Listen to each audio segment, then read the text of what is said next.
Ya, hari Sabtu cerah, secerah hati kita. Jalan-jalan ke pasar Minggu, hari ini adalah hari Sabtu. Kita mau belajar apa ya? Tentu saja belajar tentang ID dan vaksinasi untuk anak tentu. Oh iya, perkenalkan nama saya Arwinto. Selesai perkenalannya, jangan lupa nanti ada guys buat ibu-ibu, bapak, kakak semua biar lebih semangat. Saya minta tolong Kak Tommy untuk membuka dengan doa. Bismillahirrahmanirrahim. Allahumma sholli ala Sayyidina Muhammad wa ala ali Sayyidina Muhammad. Ya Allah, ya Tuhan kami, pada hari ini di pertemuan online ini kami hendak menyelenggarakan acara webinar dengan memohon ridho dan izin-Mu, berkahilah semua langkah dan perbuatan kami dan jadikanlah itu semua nilai ibadah dan ilmu yang bermanfaat pada kami. Ya Allah, ya Tuhan, Engkau yang maha mempersatukan kami, mohon perkuatkanlah persatuan di antara kami. Janganlah Engkau biarkan ada perpecahan di antara kami. Ya Allah, ya Tuhan kami, Engkau yang maha pengampun atas segala dosa, ampunilah dosa kami, dosa orang tua kami, dosa para pemimpin kami, dan dosa para pejuang-Mu, dan dosa para pendahulu kami. Tempatkanlah kami dan mereka semua ini dalam lindungan rahmat dan ampunan-Mu. Rabbana atina fid dunya hasanah wa fil akhirati hasanah wa qina azabannar. Subhanaka rabbika rabbil izzati amma yasifun. Wassalamu ala mursalin walhamdulillahi rabbil alamin. Oke, terima kasih Ibu-ibu, Kak Arwin. Terima kasih Kak Tommy sudah memimpin dengan doa. Wah, kita semakin siap, semakin semangat.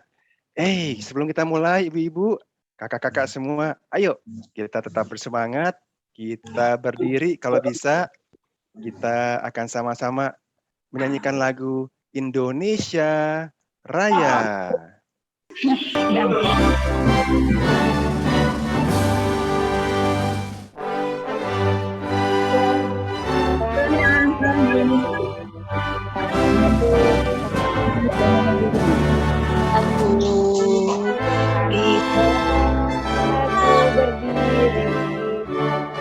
jalan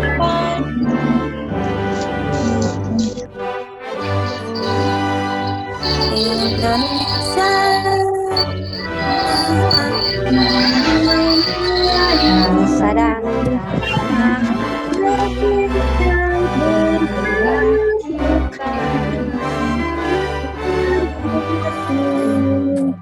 hiduplah tanahku, hiduplah negeriku, saya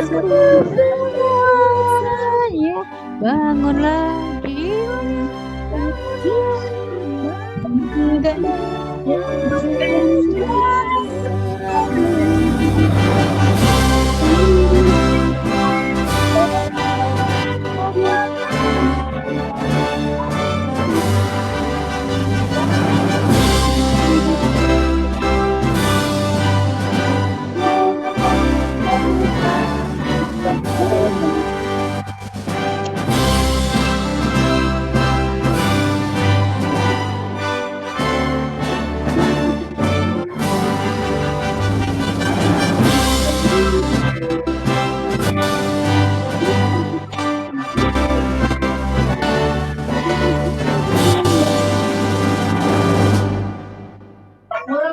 Silakan duduk kembali kakak ibu semua. Wah, suaranya bagus-bagus ya. Kak Arwin dengar dari sini kelihatannya merdu-merdu semua dan ekspresinya semua semangat demi Indonesia Raya. Wah, hari ini kita udah siap ini, benar-benar siap untuk ikut webinar identitas anak dan vaksin anak. Jangan ditunda. Tapi sebelum mulai, kita sangat berbangga hati karena kita kedatangan tamu yang tidak disangka-sangka, tamu yang sudah kita tunggu-tunggu, yaitu tamu dari mitra kita, dari sahabat kita, dari sponsor kita, yaitu dari PT Pertamina International IP. Saya persilahkan kepada Ibu Ati untuk tampil di spotlight dan menyampaikan kata sambutannya. Silakan Ibu Ati. Selamat siang Kak Arwin, terima kasih. Selamat siang juga Kak Gerard. Selamat siang juga kakak-kakak pengurus Yayasan Komunitas Sahabat Anak. Kemudian selamat siang juga kepada para narasumber, ibu-ibu dan bapak-bapak yang hadir pada kesempatan siang hari ini. Merupakan suatu kehormatan buat kami ikut bergabung di dalam program yang diinisiasi oleh Sahabat Anak, di mana pada saat ini vaksin memang sangat-sangat dibutuhkan dan mungkin program pemerintah itu merupakan wajib ya Bapak. Namun ada yayasan yang memang mengelola anak-anak yang memang membutuhkan untuk memperoleh vaksin, tentunya melalui ID yang memang harus diusahakan gitu ya Pak Gerald ya, Pak Arwin. Sebelum ke sana, saya perkenalkan dulu dengan Ati, mewakili perusahaan dari PT Pertamina International EP. Bapak dan Ibu mungkin ada yang belum tahu apa sih PT Pertamina International EP itu, karena kan PT Pertamina itu luas sekali ya, mungkin yang Bapak Ibu lihat, yang adik-adik lihat, yang kakak-kakak lihat itu, yang tahu itu Pertamina itu pom bensin ya. Pasti kalau lihat pom bensin, pasti ingat Pertamina. Namun bensin itu kan tentunya ada sumbernya. Dari mana sumbernya? Sumbernya yaitu di dalam perut bumi. Nah, di dalam perut bumi itu tentunya harus dieksplorasi dan diproduksi. PT Pertamina International EP ini adalah salah satu anak perusahaan yang dipercaya oleh pemerintah untuk mengelola lapangan-lapangan migas yang berada di luar negeri. Jadi bukan yang di Indonesia. Yang di Indonesia tentunya sudah ada anak-anak perusahaan lain yang terafiliasi di dalam Pertamina Group ya. Nah, yang PT Pertamina International EP ini memang khusus untuk mengelola, mencari minyak yang berada di luar negeri. Alhamdulillah, Pertamina sudah memiliki lapangan-lapangan di luar negeri, meskipun tidak full 100%, tetapi kita ada tersebar di 13 negara. Di 13 negara, yaitu sumber-sumber minyak yang bisa kita bawa ke Indonesia. Jadi menambah cadangan minyak di tanah air. Begitu ya Bapak Ibu ya. Nah, meskipun demikian, meskipun PT Pertamina International EP mengelola wilayah kerjanya di luar negeri, namun kita juga ikut bertanggung jawab terhadap program tanggung jawab sosial yang berada di Indonesia, dalam hal ini di Jakarta. Salah satunya yaitu yang diinisiasi oleh Sahabat Anak. Kami merasa bangga dapat bekerja sama dengan Yayasan Komunitas Sahabat Anak untuk bekerja sama bisa memberikan manfaat yang lebih maksimal kepada anak-anak tentunya untuk bisa memperoleh vaksinasi yang memang sangat dibutuhkan pada kondisi pandemi seperti ini. Bapak dan Ibu, mungkin saya tidak berpanjang lebar karena nanti ada narasumber yang akan menyampaikan lebih lebih detail untuk program ini. Terima kasih sekali lagi atas waktu yang diberikan.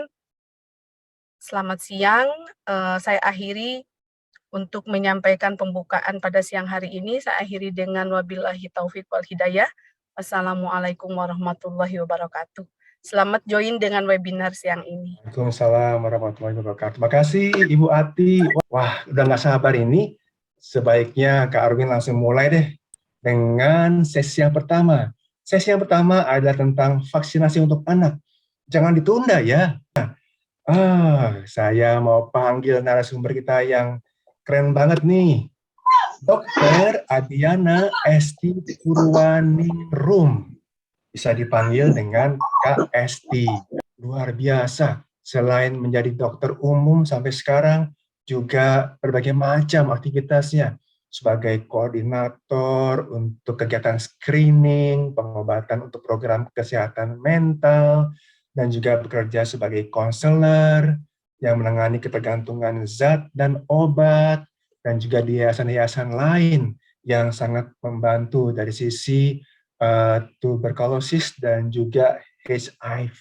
Ya, itulah salah satu atau salah dua, salah tiga, sedikit saja dari berbagai macam aktivitas, karya, dan sepak terjang Dr. Esti. Nanti akan ada kuisnya loh, beberapa penjelasan yang akan disampaikan oleh Kak Esti tentang vaksinasi, tentang pentingnya vaksinasi buat anak-anak kita. Nah, Kak Esti, ini udah beberapa bulan, hampir 2 tahun ya, kita masuk dalam masa pandemi, belum tahu juga kapan selesainya. Sayangnya, anak-anak kita awal-awalnya kurang terjaga ya, dari sisi perlindungannya. Oleh karena itu, sahabat anak benar-benar concern untuk melindungi anak dan menyayangi anak. Dan kita sangat bersyukur di beberapa bulan terakhir, anak-anak mendapatkan vaksinasi, terutama yang dari usia 2 sampai 17 tahun. Ngomong-ngomong, Kak Esti, tolong jelasin dong, kenapa sih vaksinasi untuk anak ini sangat penting? Bukannya penting buat kita aja, buat yang udah dewasa, buat yang udah gede, buat yang udah usia indah, lansia. Gimana Kak Esti? Tolong jelasin ya. Silakan. Iya. Oke. Ya, ternyata vaksin itu penting loh. Penting banget buat kita semuanya. Nggak cuma buat anak-anak, bukan cuma buat dewasa juga, buat anak-anak juga, semuanya penting banget gitu. Terus, ya sekarang kita lihat nih, kenapa sih kita harus vaksin? Jadi sekarang kita bersyukur bahwa semua orang boleh vaksin gitu, dari umur 12 tahun sampai 17 tahun gitu. Bahkan sebentar lagi nih, mungkin di umur 3 tahun sampai umur 10 tahun akan masuk lagi nih 12 tahun ya, berarti 11 tahun ya. Jadi umur 3 tahun sampai 11 tahun akan mulai boleh vaksin. Sudah terlihat sekarang? Sudah, Kak. Sudah, Kak. Oke. Ya, kita lihat kenapa sih penting Sudah, Kak. ya Terima tadi. kasih. Ya, kan dibilang katanya penting banget nih, kenapa harus vaksin. Vaksin jangan ditunda. Kenapa? Kita lihat ya, awal tahun ini ya, bulan Januari rumah sakit penuh. Terus bulan Juli kemarin penuh lagi gitu.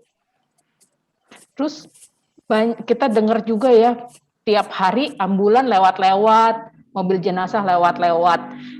Serem banget tuh situasinya pada saat itu. Karena ternyata virus COVID ini memang benar-benar sangat berbahaya. Nah, kenapa penting vaksin? Pertama, kita lihat dulu bagaimana vaksin itu bekerja. Jadi ketika disuntik vaksin, tubuh badan kita tuh diajarin untuk membentuk tiruan virus dari COVID-19 gitu. Jadi ini tiruan ini yang di dalam vaksin ini hanya ngambil sebagian, enggak semuanya virus dimasukin, bukan virus hidup. Jadi nggak usah takut, nggak akan bikin sakit. Terus tiruan virus ini aman, karena bukan virus hidup, tapi tubuh kita bisa ngenalin nih, bisa ngenalin gimana sih caranya musuh kita itu kayak gimana gitu. Jadi semuanya diajarin nih. Jadi ceritanya tuh seolah-olah ini orang-orang ini adalah sistem kekebalan tubuh kita lagi membentuk tiruannya. Terus tubuh mencari kelemahan virus, lalu membuat senjata untuk menyerang seandainya nanti virus yang beneran masuk. Dilihat kayak gini nih ilustrasi gambarnya ya. Nih lihat nih, kayak gini loh bentuknya. Coba pelajarin. Nih kakinya begini, mukanya begini. Pokoknya kalau dia masuk ntar diserang aja. Terus setelah dibikin tiruannya, diuji cobakan nih senjatanya. Bisa nggak untuk membunuh gitu. Jadi tubuh dilatih kekebalan tubuh untuk berperang melawan virus dengan cara memerangi tiruan virus tadi gitu. Terus kemudian membentuk sistem kekebalan. Jadi ketika beneran nih masuk virusnya yang mirip dengan tiruan tadi, badan segera mengenali dan siap untuk segera menyerang. Nah, waktu habis vaksin demam ya, terus kemudian sakit kepala, sakit otot, mual, terus apalagi yang dirasain? Itu sebenarnya badan kita sedang membentuk kekebalan, jadi nggak apa-apa, aman. Terus kemudian lagi, gejala ini sebenarnya sebentar juga akan hilang gitu, nggak selamanya ada. Jadi bisa nanti akan hilang sendiri. Nah, nggak usah takut kalau misalnya gejala habis vaksinnya agak parah, ke dokter aja, nanti akan diberikan pengobatan. Jadi nggak usah takut nih, wah virus hidup bakal kenapa-napa nih gitu. Jadi virus vaksin itu nggak bikin sakit ya, hanya efek samping ketika mereka berperang itu yang bikin kita rasanya nggak nyaman. Terus ini ya, kan kemarin dengar nih vaksinnya ada yang pakai Sinovac, ada yang pakai Moderna, ada yang pakai AstraZeneca gitu. Apa sih sebenarnya gitu? Nah, yang Sinovac ini virusnya mati. Semua yang mati dimasukin ke dalam vaksin itu. Jadi kalau misalnya habis vaksin nggak mungkin bukan vaksin yang menyebabkan kena COVID, tapi memang sudah ketularan. Kemudian vaksin yang menggunakan kaki dan potongan virus yang dibungkus menggunakan lemak. Jadi kayak kita mau ngasih kado ke orang, itu barang yang kita mau kadoin dibungkus pakai kertas kado yang bagus untuk dikirim. Nah, itu adalah contohnya Pfizer dan Moderna. Tapi ada juga yang gini, wah kayaknya pengen ngirim biskuit nabati nih, tapi kok toplesnya habis, toplesnya biskuit nabati habis. Ya udah kita pinjam aja pakai kaleng kongguan kan bisa dimasukin ke dalam situ. Nah, ketika tubuh kita kemasukan vaksin yang seperti ini, badan kita ngeresponnya bukan kalengnya, tapi ngerespon isinya. Isinya virus COVID, tapi bungkusnya virus yang lainnya gitu. Semoga jelas ya jenis-jenis vaksin ini. Dan semuanya vaksin ini efektif untuk melindungi. Apapun jenisnya, mau Sinovac, mau Pfizer, mau Moderna, mau AstraZeneca, semua berfungsi melindungi dengan baik. Tapi vaksin tidak membuat protokol kesehatan dihilangkan, tapi harus terus ditetapkan. Makanya pada kali ini saya tetap pakai masker karena saya ada di ruangan umum. Terus kemudian menjaga jarak. Nah, saya di sini kelihatan sendirian, tapi di ruangan lain ada orang yang lain gitu. Terus kemudian kita cuci tangan pakai sabun. Terus, nah efektif mana nih pakai hand sanitizer atau cuci tangan pakai sabun? Ternyata lebih efektif cuci tangan pakai sabun. Kemudian kalau memungkinkan membuka jendela, pintu supaya udaranya bisa muter dengan baik. Kemudian juga kalau batuk, bersin, ditutup mulutnya pakai tisu, pakai lengan bagian dalam, atau pakai sapu tangan. Kalau pakai tisu, langsung digulung, langsung dibuang ya, gitu. Jangan pakai telapak tangan, nanti tangannya kumannya ngumpul di situ, terus habis itu kita salaman sama orang lain, kita mindahin kuman kita kepada orang lain. Nah, itu aja penjelasan dari saya. Kira-kira ada pertanyaan atau enggak? Maaf Ibu, mau bertanya saya Tommy. Iya, silakan. Silakan Pak Kalau Tommy. Anak yang lebih tepatnya itu apa ya Ibu? Anak apa nama vaksinnya? Apakah semua nama-nama itu kah bagus untuk anak ataukah memang yang lebih bagus ada lagi yang untuk anak gitu? Ya, terima kasih Bu.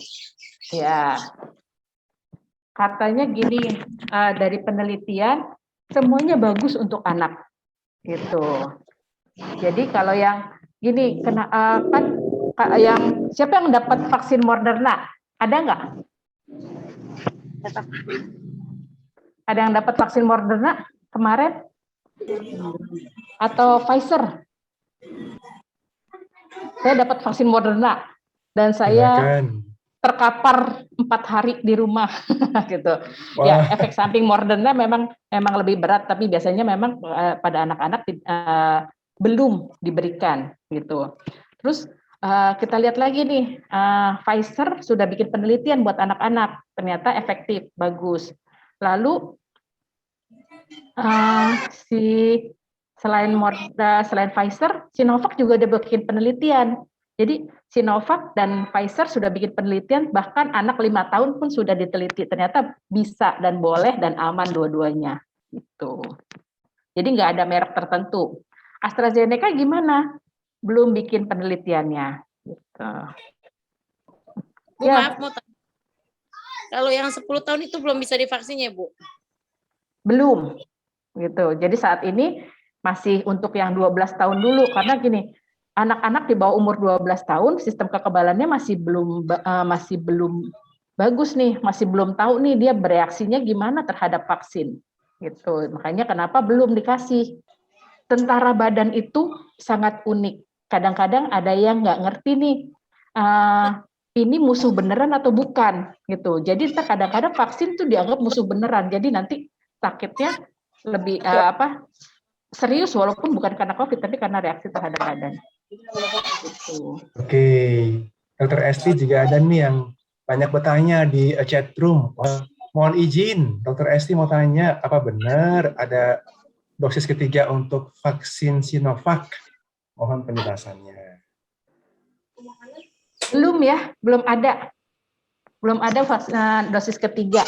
Karena ternyata kita sendiri dilihat nih, kalau Bapak Ibu-ibu nih baca koran ya tentang vaksin Sinovac, ternyata Indonesia menjadi negara yang paling bagus nanganin COVID, dan kita pakai vaksinnya Sinovac loh, gitu. Ternyata sama negara-negara lain yang pakai vaksin yang lain gitu. Jadi sementara ini belum diberikan untuk untuk vaksin ketiga, gitu. Iya, terima kasih dokter atas penjelasannya. Sebelum kita ke Kak Ari, ada pertanyaan juga di dalam chat window. Dokter, apakah ada efek samping jika anak 12 tahun menggunakan vaksin yang bukan Sinovac? Saya dari sahabat anak Tanah Abang, Hamidah. Nah, sama seperti tadi aku ceritain, mungkin aja ada efek samping. Efek sampingnya sama yang lain-lainnya gitu. Seperti misalnya demam, itu ada efek sampingnya. Tapi nggak apa-apa, itu sebagai tanda bahwa tubuh kita bekerja untuk melawan si virusnya gitu loh. Yes. Terima kasih, Dr. Esti. Bagaimana dengan Kak Ari? Ada pertanyaan? You're raising your hand. Selamat siang Ibu Esti. Saya mau tanya, apakah kalau untuk anak yang habis terpapar COVID, untuk dia bisa vaksin, jeda waktunya sama seperti dewasa 3 bulan. Terus kenapa harus nunggu 3 bulan? Bukankah kalau misalnya habis kena COVID itu imunnya katanya lagi bagus-bagusnya. Terus kalau disuntik vaksin COVID bukannya malah tambah bagus. Kenapa harus nunggu 3 bulan? Terima kasih Ibu. Oke, wah pertanyaannya ini ya berat ya, tapi nggak apa-apa, nanti aku jawab gini. Yang pertama, kenapa harus nunggu 3 bulan gitu? Apakah kalau misalnya langsung disuntik jadi ada efek sampingnya? Enggak juga gitu. Ternyata memang ada beberapa negara langsung begitu habis sembuh langsung disuntik, nggak ada masalah. Nah, kenapa harus nunggu 3 bulan? Yang menunggu istilah gini, memang betul kekebalannya masih bagus gitu, masih cukup untuk melindungi untuk ke 3 bulan ke depan. Gitu. Terus kemudian di 3 bulan sistem kekebalannya mulai turun, mulai dibangunin lagi dengan vaksin gitu. Jadi beneran dibangunin lagi. Jadi yuk ingat nih ada musuh, ayo bangun gitu. Jadi kenapa tuh 3 bulan? Kalau terus kemudian kenapa nggak duluan gitu? Kenapa nggak asalnya dikasih? Kemudian jadi gini, habis dikasih terus kemudian ditambahin lagi nih kekebalannya gitu. Ya nggak apa-apa, gitu. Nggak apa-apa. Kalau kan kadang-kadang ada orang yang tanpa gejala tetap vaksin. Jadi dia kena COVID, nggak punya gejala, divaksin, nggak ada masalah. Kekebalannya bagaimana? Ternyata kalau misalnya habis sakit, kemudian 3 bulan kemudian dikasih vaksin, kekebalannya bisa jauh lebih bagus daripada kalau dia nggak divaksin, karena 3 bulan dia akan turun. Gitu. Udah jelas Ya. atau bingung? Semoga makin jelas ya. Terima kasih Dokter Esti buat penjelasannya. Masih banyak lagi nih pertanyaannya, Dokter. Kan tadi dokter membicarakan bahwa akan perencanaan anak usia 3 sampai 11 tahun untuk dimulai vaksin ya. Kalau yang sudah 12 tahun kan sudah berjalan nih, Dok nih. Sudah beberapa dari sekolah memang sudah disediakan dari pemerintah. Terus hampir ya memang di daerah kami sudah semua. Yang dokter tadi kan 3 sampai 11 tahun akan dimulai ya, Dok ya. SD. Yang ingin saya tanyakan, anak saya kan usia 9 tahun nih, Dok. Dia kan punya riwayat kadang-kadang pembesaran kelenjar, Dok, di sebelah kiri gitu. Dia kayak orang godokan, tapi kalau aku periksa kata dokter sih pernah ada gejala virus gitu. Nah, untuk anak usia saya ini kira-kira aman nggak, Dok? Gitu. Sedangkan saya sendiri memang punya riwayat kelenjar tiroid, Dok. Hanya itu aja yang saya tanyakan.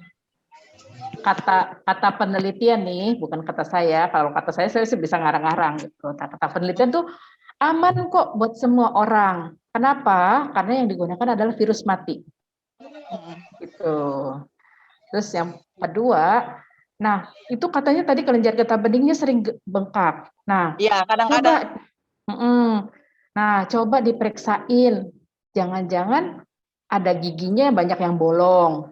Terus kemudian sering batuk pilek karena sering mungkin makan sesuatu yang mengandung kuman-kuman, jadi gampang batuk pilek gitu. Jadi infeksi di daerah saluran pernapasannya, jadi bikin dia bengkak kelenjar getah bening. Kelenjar getah bening adalah tempat tentara ketika dia mulai membuat perlawanan gitu. Jadi kalau misalnya di daerah leher yang bengkak, berarti infeksinya di area mulut, area kuping, area mata, atau area saluran pernapasan bagian atas gitu.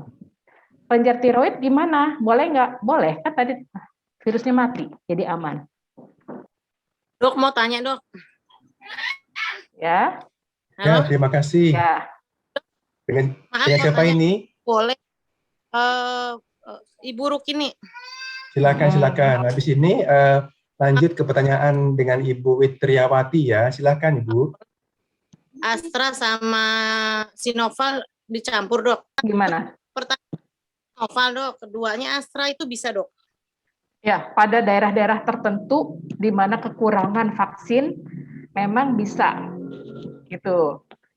Jadi kalau gini, Sinovac itu ibaratnya gini, vaksinnya harus ngenalin orang lewat foto, gitu, lewat fotonya. Nih fotonya si virus COVID nih kayak gini nih, kamu kenalin nih ya. Kalau dia nyamar pakai topeng begini bentuknya, kalau nyamar pakai kumis begini bentuknya. Oke, nah vaksin si AstraZeneca kita ngenalin lewat jejak sepatunya, gitu. Pokoknya kalau sepatunya modelnya kayak begini, itu punyanya si COVID nih, gitu, si AstraZeneca. Terus, nah kan AstraZeneca itu bedanya 3 bulan kan ya, itu kalau Sinovac bedanya 4 minggu, 28 hari. Iya. Nah, ya. Jadi bisa dibayangkan gini, lagi asik-asiknya nih ngenalin, oh si virusnya mukanya begini, tangannya begini, segala macam begini, lagi nyamar. Lagi tengah-tengahnya berusaha mengingat-ingat, disuruh ngenalin sepatunya si COVID gitu. Jadi dia ngulang lagi nih, ngingetin lagi dua-duanya. Sebenarnya apakah itu apa-apa apa nggak apa-apa? Nggak apa-apa sih. Gitu. Karena dua-duanya akan bekerja. Jadi nggak ada efeknya ya? Efeknya nggak ada. Efek sampingnya nggak ada.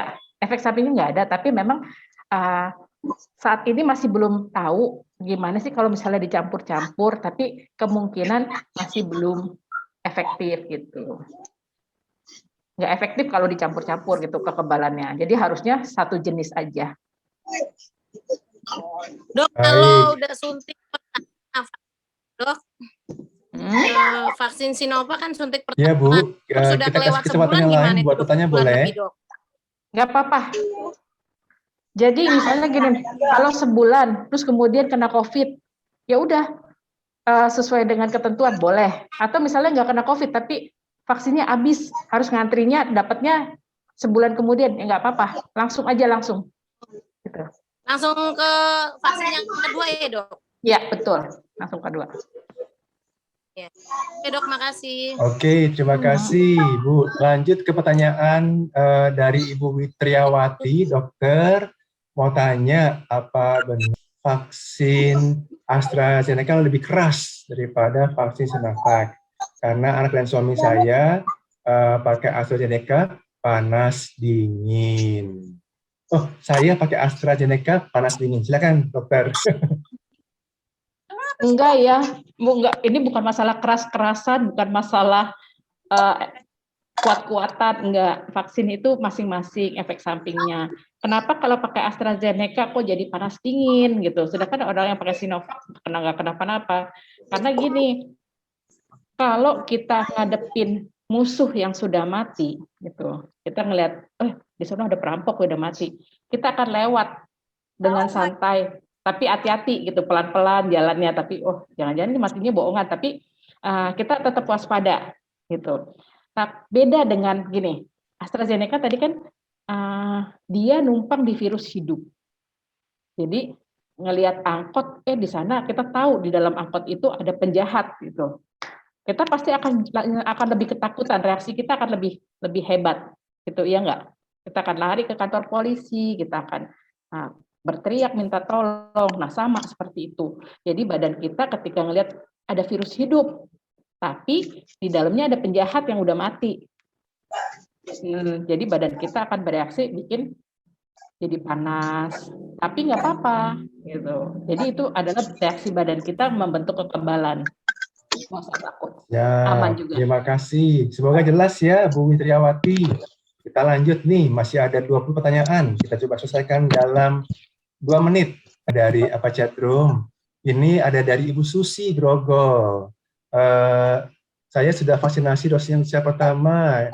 Tapi saya suka sesak nafas. Bagaimana ya, Dok? Dari Mama Cika, silakan. Nah, sesak nafasnya kenapa dulu nih? Gitu. Kalau sesak nafasnya karena alergi, ya udah nggak apa-apa, ditunda aja dulu. Tapi kalau sesak nafasnya, maksudnya karena misalnya kan kadang-kadang ada orang yang sesak nafas karena lambungnya sering kosong, sering makan pedas gitu. Kalau sering makan pedas juga bikin sesak loh. Atau sakit lambung tuh juga suka bikin sesak. Jadi kalau misalnya itu pneumonia, ya nggak masalah. Karena pneumonia. Gitu. Kalau karena pneumonia disembuhin dulu pneumonianya. Yes. Gitu nanti aja. Gitu. Okay. Ditunda aja dulu sampai sembuh. Nanti kemudian pneumonianya setelah pneumonia sembuh baru masuk ke vaksin yang kedua. Kapan aja boleh kok. Jelas banget. Sip, terima kasih dokter. Tadi siapa yang mau bertanya Ibu yang tadi sudah sempat bicara? Monggo. Dok, kenapa yang sudah vaksin selesai itu malah terpapar ya, Dok? Tadi aku udah kasih tuh. Vaksin tidak. Vaksin tidak. Kenapa? Vaksinnya boleh ditunda kan ya tadi yang ngomong ya? Iya, boleh ditunda yang Ibu Susi tadi, boleh ditunda sampai pneumonia sembuh. Iya, makasih Dok. Iya, sama-sama. Nah, ini apa tadi saya lupa. Kalau yang sudah selesai vaksin malah terpapar. Sudah selesai vaksin terpapar. Nah, saya sering ngelihat nih, saya kan juga petugas vaksin nih. Waktu ngantri vaksin pada buka masker. Pada ngumpul, ngobrol, loh ini gimana ini? Jadi justru pulangnya bawa virus, padahal kekebalan kita baru membentuk kekebalan itu sekitar 28 hari. Gitu. Jadi kenapa kok udah vaksin kok tetap kena? Nah, satu fungsinya vaksin supaya badan kita nggak bereaksi berlebihan, supaya sakitnya nggak parah. gitu. Jadi bisa kena, bisa, tapi nggak parah. Jadi jangan sampai masuk ke rumah sakit. Kalaupun masuk ke rumah sakit, jangan sampai masuk ICU. Kalau misalnya sampai masuk ICU, jangan sampai dia meninggal. Gitu. Ternyata dari penelitian efektivitas vaksin ini bisa menurunkan kemungkinan untuk nggak dirawat itu sampai 80%. Masih ada 20% kemungkinan dirawat. Tapi yang dirawat bisa turun sampai 95% untuk nggak meninggal. Jadi masih ada kemungkinan 5% yang meninggal. Tapi kan 95% itu gede loh, gitu. Jadi tetap vaksin tidak menggantikan protokol kesehatan, tetap harus pakai masker, nih. Terus kemudian tetap cuci tangan, tetap menjauhi kerumunan, gitu. Yes. Terima kasih dokter penjelasannya ya. Ini benar-benar pas banget ya. Dan bagaimana dengan ada 2 ibu nih yang angkat tangan? Silakan Ibu Masni mau tanya apa? Atau Ibu Akila mau tanya apa? Ya, selamat siang. Saya mau bertanya, Bu. Silakan. Ya, selamat siang. Ya, selamat siang Ibu. Ya, kan setelah anak saya udah 12 tahun. Saya tanyakan berapa lama itu obat di dalam tubuh anak itu berfungsi selamanya, apa ada batas jangka waktunya itu obatnya, Bu. Sedangkan kan COVID COVID kan kita nggak tahu kapan berakhirnya. Terima kasih, itu aja. Terima kasih, silakan ya. dokter.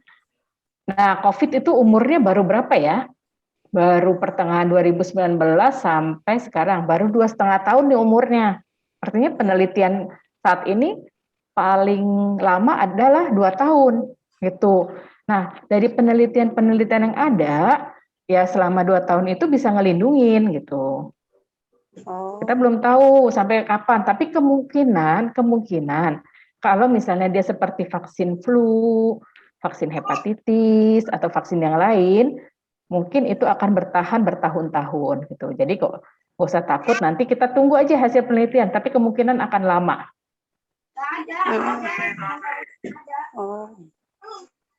Baik.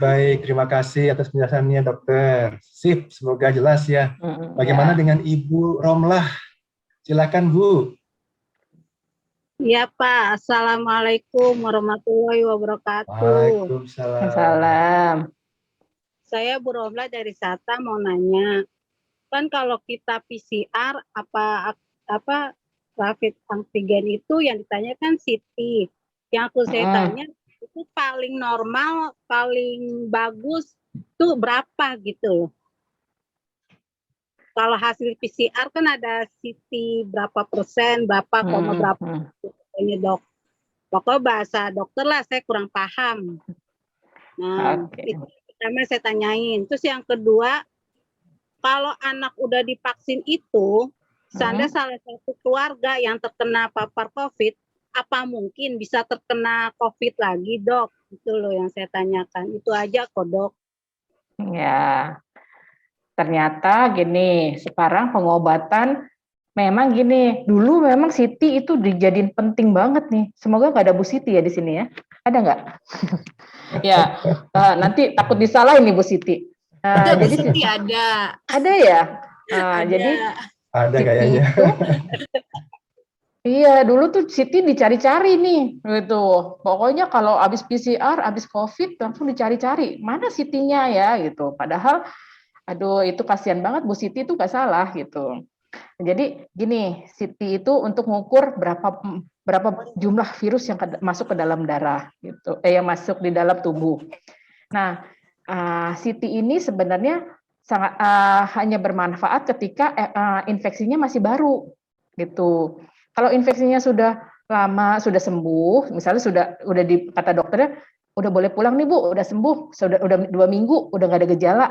Itu nggak usah periksa Siti gitu, karena Siti itu kan cuma ngukur virus, tapi nggak diketahui nih dia mati apa enggak gitu. Jadi kalau misalnya ketemu Siti banyak banget, tapi ternyata virusnya udah jadi mayat semua, buat apa kita ngitungin si Siti ya kan? Gitu. Terus jadi hanya untuk di awal aja gitu, untuk diagnosis aja, untuk ngasih tahu oh dia kena COVID loh gitu. Terus kemudian yang kedua untuk melihat seberapa parah kemungkinan orang ini akan sakit gitu kan. Jadi kalau semakin banyak virusnya, kalau di awal kan masih hidup semua nih virusnya, berarti dia kan lagi galak-galaknya nih. Namanya orang tawuran kalau banyak pasukannya kan itu kan ya. Jahat kan gitu, berani gitu ngegempur apa aja.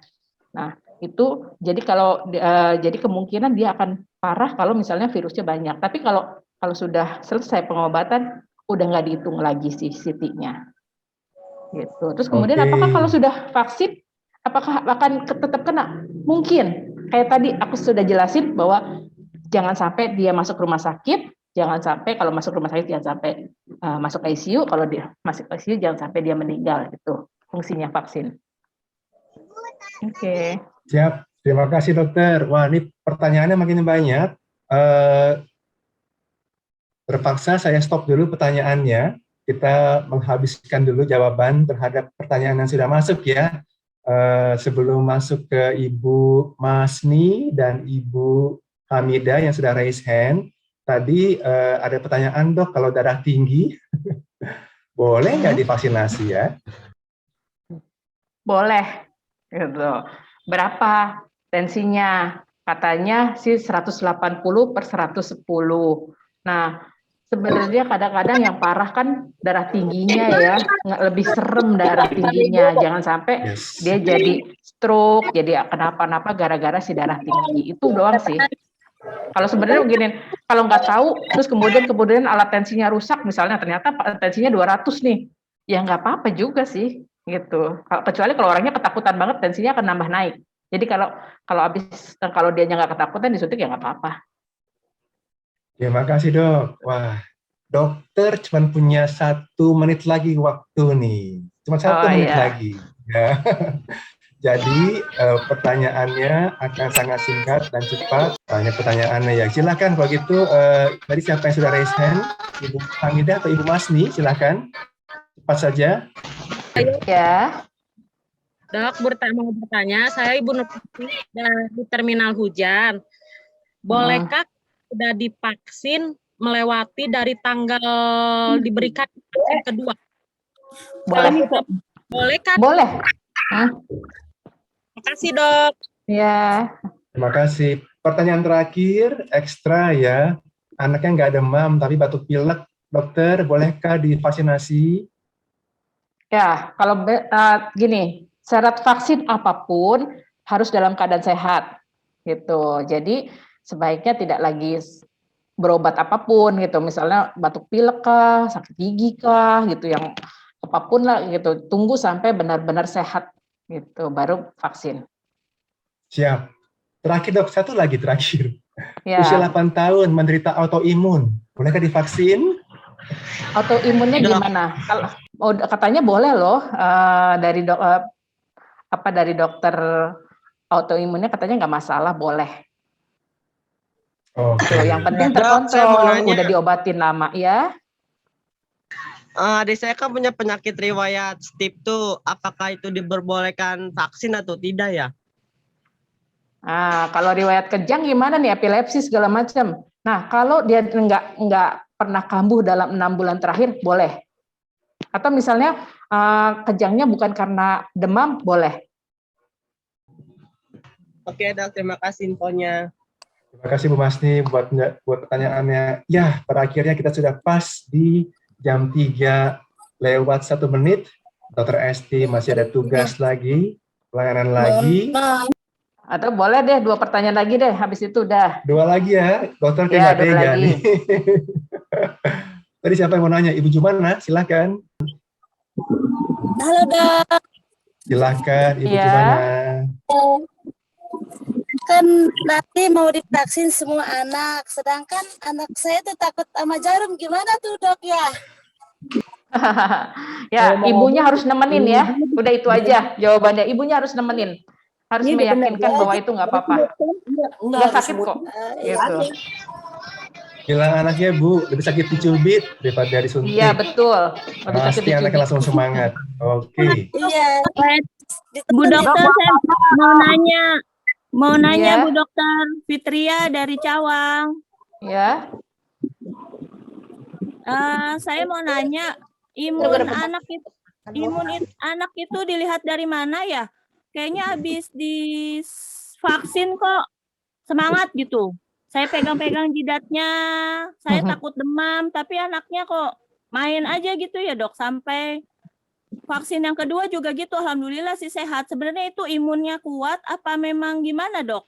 Terima kasih dok. Ya nggak apa-apa, biarin aja. Karena reaksi orang terhadap pembentukan imun beda-beda. Ada yang sampai nggak bisa bangun, tiduran, demam. Tapi ada juga yang nggak apa-apa gitu. Ya udah nggak apa-apa, biarin aja. Karena itu sangat setiap orang akan beda. Gitu. Biarin aja nggak apa-apa. Sehat ya dok ya, mudah-mudahan ya. Sehat, alhamdulillah. Dok, Terakhir mau ya nanya dokter, dong. terakhir nih. Ya. Siapa lagi nih? Saya Nina Sari, dok. Disuntiknya dalam jangka berapa bulan, dok? Apanya? Imunisasi anak nanti. Belum tahu. Kita belum tahu karena dari ini masih dalam tahap penelitian ya. Tunggu, sabar aja. Terima kasih dokter. Satu lagi boleh nih? Ya boleh. Ya, mengapa vaksinasi harus wajib makan dan minum vitamin dulu dari Ibu Ilham? Enggak kok. Yang penting istirahat cukup, kondisinya sehat, udah. Yes. Ya. Nggak perlu minum Betul apa-apa itu, ya betul. sebelumnya ya. Gitu. Ya. Mantap dokter. Itu biasanya kata orang. Oke. Dokter sudah mau tugas lagi, ibu-ibu. Ya. Boleh nggak nih? Ibu, dokter bagaimana? 1 menit. 1 menit. Ya, ekstra. Siapa lagi? Evan, Ibu Evan. Raise hand ya. Ya. Silakan Bu Evan, Caranya, 1 Dok. menit. Dok, saya ini Mama Evan dari Manggarai. Kalau misalkan anak habis vaksin terus demam, itu terapinya apa ya dok ya? Sama agak bengkak tangannya. Tangannya dikompres pakai ARS, terus kemudian demamnya kasih paracetamol aja. Gitu. Jadi itu doang. Sip, ya. Oke. Semoga jelas ya. Belum misalkan lebih dari 3 hari dok, perlu ke dokter nggak dok? Kalau kurang dari 3 hari nggak usah, nggak apa-apa. Gitu. Yang penting dilihat aja. Kalau cuma demam ya biasa sih. Kalau dengan paracetamol biasanya turun. Oh ya. Kasih ya dok. Oke, sama-sama. Makasih Bu Evan. Dokter, ini apa memang harus minum susu Bear Brand ya? Supaya netral lagi. Khasiatnya bagus katanya ya? Enggak lah. Enggak. Susu gini, minum susu apapun nggak netral itu vaksin, biarin aja. Lagi juga ngapain pakai susu Bear Brand? Mahal doang itu. Gizinya pakai susu ultra aja juga sama kok. Nggak usah mikir Bear Brand itu hanya merek. Gitu. Oke, terima kasih dokter buat penjelasannya. Ibu-ibu, kita kasih tepuk tangan yang paling meriah untuk Dokter Adiana Esti. Ya, pasti. Terima kasih dokter. Ya. Cuma setengah jam penjelasannya padat banget. Ada gambar-gambar, ada gambar-gambar lucu, cerita tentang cermin, tentang jejak sepatu, sampai susu beruang dijelasin. Wah, ini pasti ibu-ibu semua sudah nggak sabar. Sekali lagi terima kasih dokter Estiana, dokter Adiana Esti buat penjelasannya. Izin keluar ya. Ya, selamat bertugas. Jangan pergi dulu ya ibu-ibu. Katanya udah belajar tentang vaksinasi. Sekarang tesnya. Sekarang buktikan apakah benar-benar berhasil menangkap pelajaran yang tadi sudah disampaikan oleh dokter Esti. Siap? Ada sekitar 50 pertanyaan yang mesti dijawab segera. Langsung dijawab di chat window ya. Oh, ini maksudnya di bagian chat. Langsung diketik gitu ya. Kalau nggak keburu, omongan juga boleh. Nanti yang jawabannya paling benar, paling cepat, dicatat, dapat poin. Untuk memulai kuis, Yang siap? Yang siap kasih jempol dong. Siap. Ya, oke, Kak Tama silakan. Kuis tentang vaksinasi anak. Oh, vaksinasi yang sedang. Apa? Ya, langsung. Ayo, langsung diisi. COVID-19. Ya, COVID-19 yang mana? Yang B atau yang A atau yang E? Ayo. Wah, ada yang jawab E. Wah, nomor 2. Langsung, betul nggak nih? Dengan cara apa menjawab? Dengan cara apa menyebar? Nomor 2. Melalui batuk kah? Melalui bersin kah? Ayo. Melalui bersin, Pak. Mana yang jawab yang paling benar nih? Wah, ada yang bilang berdin. Wah, ada yang bilang A. Ada yang bilang C. Ada yang bilang D. Aduh, langsung Kak Arwin jawab deh pertanyaannya. Yang satu, nomor 1 yang betul, yaitu C. Ya, siapa yang jawab C nomor 1 kita dapat poin. Nomor 2, dengan cara apa virus COVID menyebar? Ya, langsung jawab ya Kak sama Kak Arwin ya. Stop semua jawaban, Kak Arwin jawab. Yaitu jawabannya A, B, C, D. Lanjut, Kak Tama. Nomor 3. Bagaimana cara mencegah penularan virus COVID? Bagaimana ya? Ayo, jawab langsung pertanyaannya. 4, 3, 2, 1, selesai. Ya betul, jawabannya dengan B, dengan prokes 5M. Yes, lanjut nomor 4 Kak Tama. Jangan lupa dicatat ini siapa tadi menjawab dengan benar dan cepat dengan ngomong maupun pakai chat. Nomor 4D, Fitria jawab. Apa saja gejala umum gejala COVID?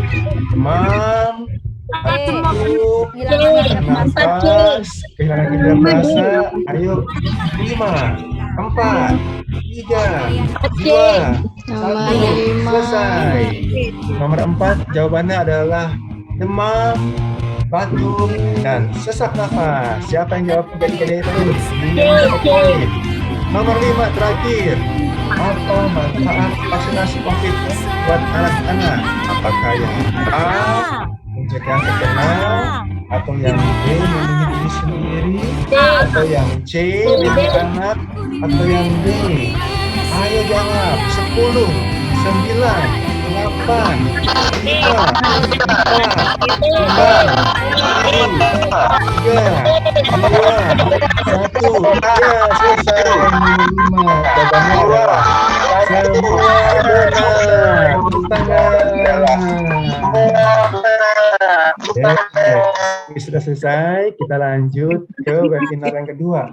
Ya, ini lebih seru lagi ya webinarnya. Wah, tentang apa nih? Mungkin tentang KTP, atau tentang kartu keluarga, atau tentang kartu BPJS, atau tentang kartu KJP, atau tentang kartu KIS. Wah, nggak tahu juga. Tapi yang akan menjelaskan kepada kita adalah namanya Bang Walter Simbolon. Bisa dipanggil Bang Walter. Beliau adalah sarjana hukum yang akan menjelaskan kepada kita tentang pentingnya anak-anak punya identitas sendiri. Silakan Bang Walter, dimulai penjelasannya. Selamat siang Ibu-ibu. Siap. Selamat siang. Ya, kita tadi sudah banyak belajar tentang Siang Kak Walter. vaksin. Saya mau berbicara mengenai nomor induk kependudukan atau identitas. Ya, tadi sudah dibicarakan mengenai hak kesehatan. Terus kemarin dari Dinas Kesehatan itu mengatakan bahwa untuk mendapatkan vaksin harus mendapatkan NIK. Tapi jauh sebelum itu kita mau membicarakan dulu tentang haknya anak-anak dan haknya mengenai hak identitas dan juga mengenai hak kesehatan itu.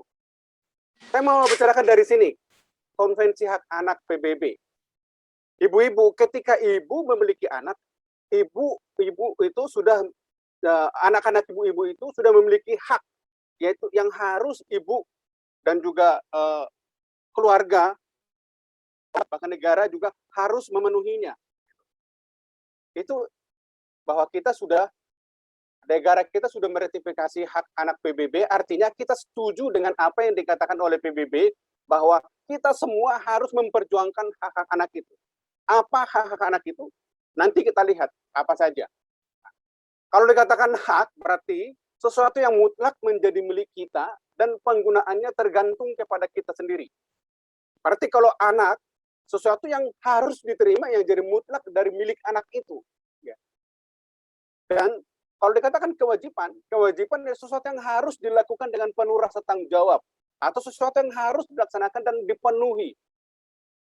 Anak memiliki hak, yaitu sesuatu yang harus dipenuhi oleh orang tua. Yang memiliki kewajiban adalah orang tua, keluarga, masyarakat, dan termasuk negara di dalamnya. Artinya, ketika ibu melahirkan anak, ibu harus tahu dulu bahwa mereka itu punya hak. Itu anak ibu, betul itu anak ibu, tapi ibu tidak bisa sembarang melakukan sesuatu hal terhadap dia. Ada aturan yang sudah disepakati oleh negara, yang disepakati oleh seluruh dunia untuk diberikan kepada anak. Ini sebelum kita masuk kepada pembahasan mengenai hak identitas ya, saya perlu menjelaskan ini. Kami sebagai lembaga perlindungan anak perlu menjelaskan ini kepada ibu-ibu yang sudah berkumpul di sini. Sehingga kita sama-sama tahu bahwa anak-anak yang kita ada di sekitar kita itu, anak-anak kita sendiri, itu punya hak yang harus kita perjuangkan. Itu Bu ya. Nah, apa hak-haknya? Ini ada hak-haknya, itu banyak sekali. Kalau dalam Undang-Undang Perlindungan Anak dikatakan, ada 31 hak anak yang harus diberikan kepada anak-anak kita, ya, yang harus diperjuangkan, bahwa anak kita harus mendapatkan apa ada di sini semua di undang-undang kita. Saya tidak akan membacakan satu persatu karena akan lama nanti. Dan untuk mendapatkan apa ada di sini, yang biasanya kita singkat oleh lembaga singkat biasanya menjadi 10 hak anak. Anak berhak untuk bermain. Ya, jadi bermain itu adalah haknya anak. Ibu jangan melarang anak bermain, tetapi bukan artinya ya bermain terus gitu. Anak juga berhak untuk mendapatkan pendidikan. Ya. Pendidikan itu haknya anak. Jadi menyekolahkan anak itu, membuat anak itu ke bimbingan belajar yang dilakukan sahabat anak, itu menjadi kewajiban kita karena itu adalah haknya anak-anak kita. Ya. Dan anak juga berhak mendapatkan perlindungan. Jadi karena dia masih anak, belum bisa melindungi dirinya sendiri, jadi yang melindungi anak itu adalah orang tuanya, yang melindungi anak itu adalah orang dewasa di sekitarnya. Salah satu bagian dari perlindungan termasuk adalah memvaksinisasi, adalah bagian daripada itu. Memberikan vaksin terhadap anak. Ya. Terus hak mendapatkan identitas, ini nanti yang kita bicarakan banyak. Hak kewarganegaraan dan identitas ini hampir sama, dan hak mendapatkan makanan yang sehat. Ini adalah bagian daripada hak anak. Jadi anak jangan diberikan makan sembarang, harus dilihat makanan ini sehat nggak buat anak kita. Terus hak kesehatan, ini tadi sudah dibicarakan mengenai vaksinasi. Selain vaksinasi, kesehatan yang lain juga harus menjadi tanggung jawab daripada orang tua kepada anak-anak. Bahkan anak-anak di sekitar kita, bukan cuma anak kita, anak di sekitar kita. Kita sebagai masyarakat tetap bertanggung jawab untuk itu. Anak juga memiliki hak untuk berekreasi. Mungkin sekarang dalam kondisi saat ini, berekreasi ini belum bisa kita lakukan karena ada ancaman kesehatan. Sehingga kita harus melindungi dia, melindungi anak untuk itu. Tapi berekreasi di rumah melalui menonton apa segala macamnya, itu harus bisa dilakukan oleh orang tua kepada anak. Ya. Terus anak juga memiliki hak kesamaan, bahwa anak itu tidak bisa dibeda-bedakan. Ini anak yang paling saya suka, anak apa yang saya sayang, anak dari yang lahir pada saat saya seperti ini, sehingga saya sayang sama dia, enggak bisa seperti itu. Semua anak harus sama perlakuannya kepada anak. Bahkan anak orang lain pun yang ada di sekitar kita sebisa mungkin memperlakukan mereka adalah sama seperti anak kita sendiri. Ya, hak partisipasi menyatakan pendapat, anak juga memiliki hak untuk menyatakan pendapatnya. Anak berhak ketika mereka mau apa, orang tua harus memfasilitasi itu, harus mendengarkan. Jangan maunya orang tua terus, jangan maunya bapaknya terus yang diikuti, jangan maunya orang tua terus yang dijejalin kepada anak. sekali-sekali anak harus ditanya pendapatnya. Bagaimana pendapat anak? Apalagi anak yang sudah beranjak remaja, ya 12 tahun ke atas. Bahkan anak kecil pun, anak yang masih bayi pun sebenarnya itu tetap bisa dimintain kesukaannya untuk diberikan oleh orang tuanya. Ya, nah, ini 10 hak anak. Ini sekilas saja saya paparkan di sini agar kita tahu bahwa anak-anak kita itu memiliki hak. Ketika dibilang hak, berarti ini merupakan kewajiban orang tua, merupakan kewajiban orang dewasa di sekitarnya untuk memberikan itu. Ya. Siapa penyelenggara? Siapa yang memiliki kewajiban untuk hak-hak tadi itu? 10 hak anak atau 31 hak anak yang di undang-undang tadi itu. Yang berkewajiban adalah orang tua. Ya. Orang tua yang paling utama, yang paling pertama, yang paling dekat dengan anak itu sendiri. Terus yang berikutnya siapa? Keluarga, saudara, keluarga yang sekitarnya. Terus masyarakat di dalam hal ini kita berada di dalam sebuah masyarakat, kita pun juga memiliki kewajiban untuk melindungi anak-anak di sekitar kita. Bahkan kami sebagai bagian dari masyarakat, kami memiliki tanggung jawab, memiliki kewajiban juga untuk mendidik anak-anak. Bahkan bagian daripada kami mensosialisasikan hak anak ini bagian daripada itu, ya, agar kita semua bisa memberikan atau memperjuangkan pemenuhan hak anak kita. Terus pemerintah tentu karena mereka yang mengeluarkan kebijakan-kebijakan dan bahkan banyak hal yang harus diperjuangkan pemerintah, termasuk akte kelahiran, termasuk juga memberikan bantuan-bantuan sosial untuk bagian dari perlindungan. Pemerintah dan negara itu sama, ya, porsinya. Inilah yang menjadi penyelenggara. Tapi penyelenggara utama adalah orang tua, bapak, ibu, saudara yang menjadi penyelenggara yang harus memperjuangkan pemenuhan hak-hak anaknya. Terus ini kewajiban anak.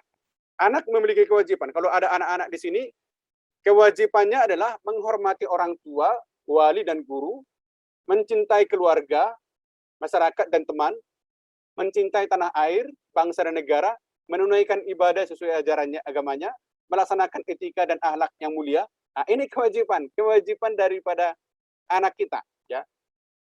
Tetapi berbeda sekali kewajiban di orang dewasa dengan anak-anak, ya. Kalau orang dewasa, kalau kewajibannya tidak dilaksanakan, haknya dia tidak akan dapat. Kalau kewajibannya untuk bekerja tidak dilakukan, berarti haknya untuk mendapatkan gaji nggak dapat. Nah, seperti itu, ya. Tapi kalau untuk anak-anak itu berbeda. Sekalipun ini semua tidak dilaksanakan, hak-haknya tadi itu tetap harus dilakukan. Hak anak dipenuhi bukan karena anak telah memenuhi kewajibannya, tetapi hak anak dipenuhi karena hakikatnya sebagai anak. Dan orang tua atau orang dewasa di sekitarnya mempunyai tanggung jawab moral dan menjadikannya jadi kewajiban, ya. Bukan karena anak-anak sudah melaksanakan kewajibannya, ya, tapi karena memang ya orang tua harus memiliki kewajiban untuk itu, karena hakikatnya anak adalah seperti itu, ya. Terus berikutnya, kita masuk ke sini yang menjadi permasalahan kita, hak identitas. Sebenarnya ini sudah menjadi masalah klasik dari dulu, sudah sering kita urusi. Banyak juga teman-teman di sini, ada Ibu Warsiti tadi saya lihat di situ juga, yang juga bersama-sama kita dulu bersama-sama di jaringan kerja peduli akte kelahiran untuk mengurusi hal ini, ya. Ini di undang-undang kita dikatakan identitas diri setiap anak harus diberikan sejak lahirnya, yaitu berupa akte kelahiran.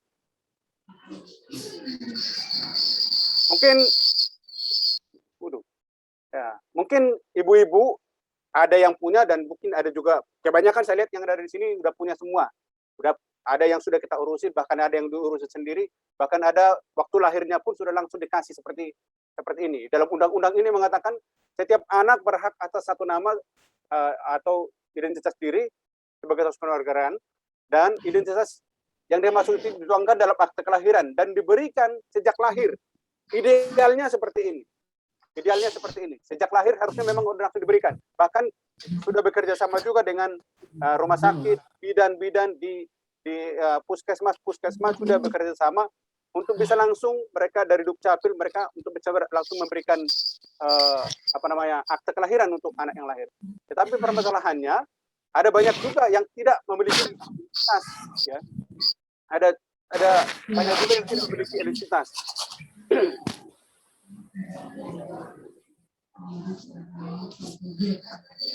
Ini kegunaan identitas atau kegunaan akte kelahiran. Ini kegunaan akte kelahiran sangat banyak sekali sebagai wujud pengakuan negara tentang status individu anak tersebut.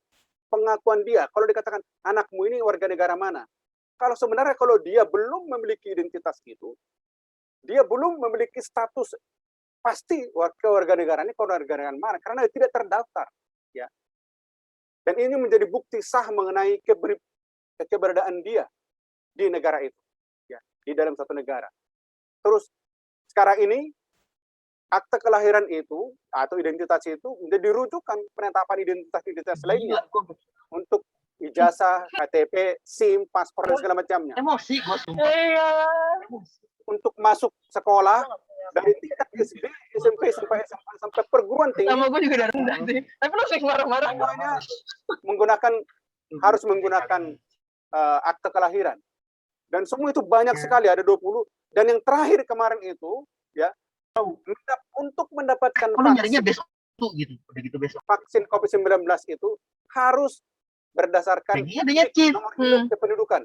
Caranya artinya akte kelahiran atau NIK itu menjadi suatu untuk kesehatan dia, untuk mendapatkan vaksin, ya.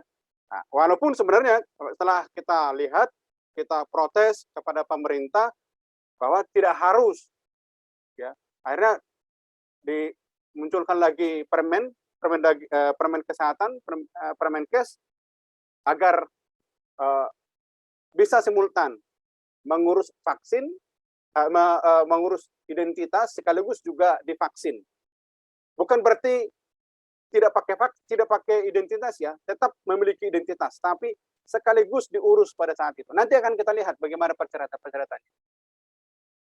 Nah, permasalahan-permasalahan yang ada bagi anak-anak marginal yang rentan administrasi kependudukan selama ini adalah masalah pemenuhan hak-hak tadi. Itu hak anak, identitas itu hak anak, tetapi administrasi kependudukannya, persyaratan-persyaratannya itu, dokumen-dokumen persyaratannya itu tidak ada, atau ngurusnya sangat susah, terus mahal. Itu permasalahan-permasalahan yang selama ini kita dapat. Dari sekian puluh tahun ini kita hampir 15 tahun kita mengurusi identitas ini. Permasalahan-permasalahan seperti ini masih kita lihat. Dokumen persyaratan yang tidak lengkap, terus urusnya susah, terus mahal, terus berbelit-belit. Ini yang kita coba laporkan kepada pemerintah. Lalu akhirnya ada perubahan undang-undang, ada Permendagri Pemberdayaan 09 2016, ada Peraturan Menteri Dalam Negeri 96,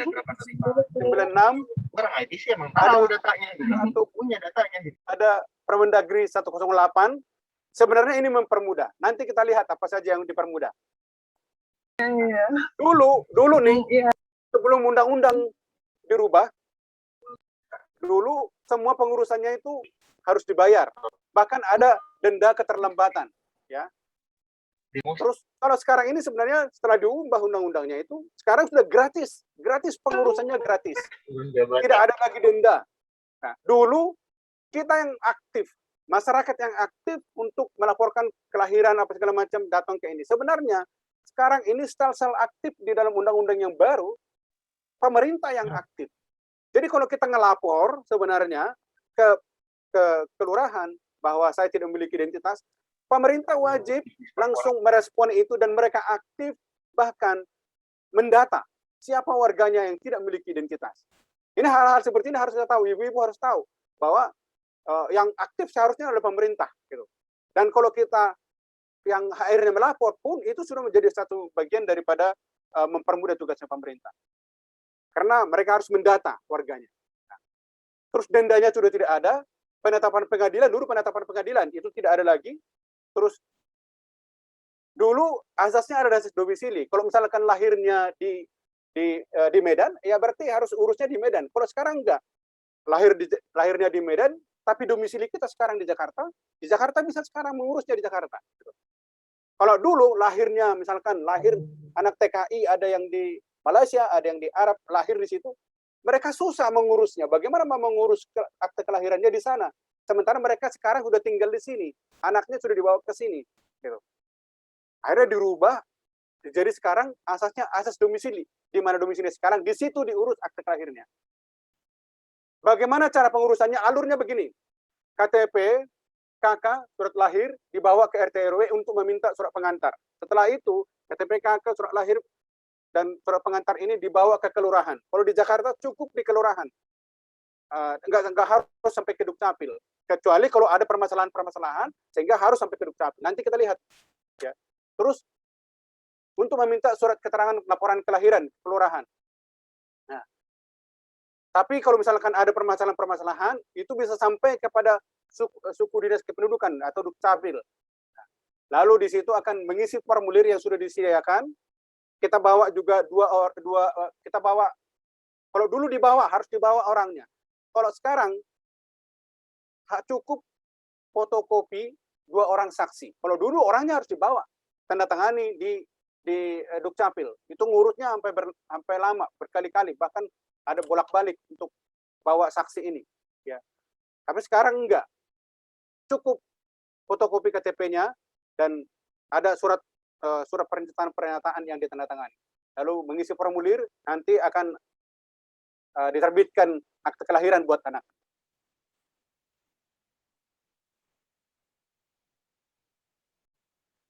Nah, terus, bagaimana kalau dokumen tidak lengkap?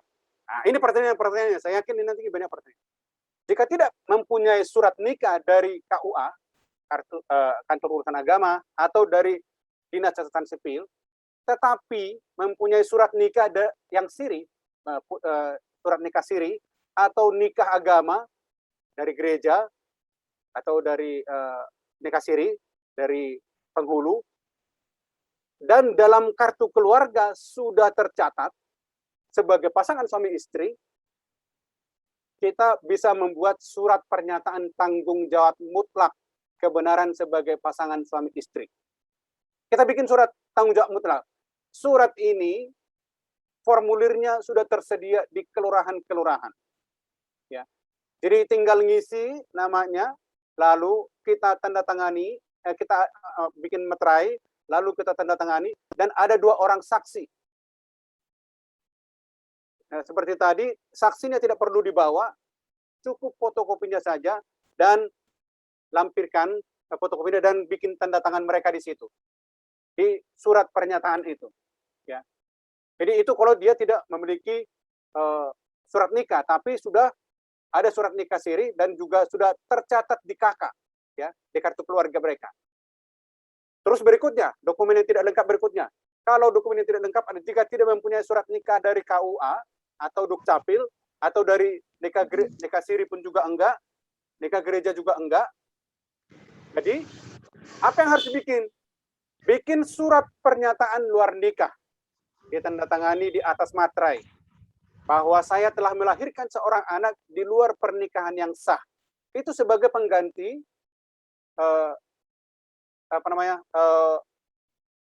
surat nikah. Ya.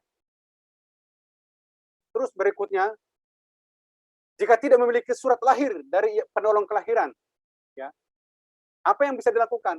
Bikin surat pernyataan tanggung jawab mutlak kebenaran data kelahiran. Ini juga formulirnya ini sudah ada di kelurahan. Ya. Ditandatangani di atas materai 10.000 beserta dengan tanda tangan 2 orang saksi. Atau kalau tidak ada surat lahir, bisa juga surat ini, surat pernyataan ini dilampirkan juga rapot sekolahnya kalau dia udah sekolah, atau ijazah terakhir dia kalau ada. Tapi kalaupun tidak ada, cukup surat pernyataan tanggung jawab mutlak kebenaran data kelahiran ini sudah bisa sebagai pengganti surat lahir. Ya. Surat lahir itu tidak harus dari dokter ya, atau dari bidan, dari dukun pun, dari dukun beranak pun itu bisa.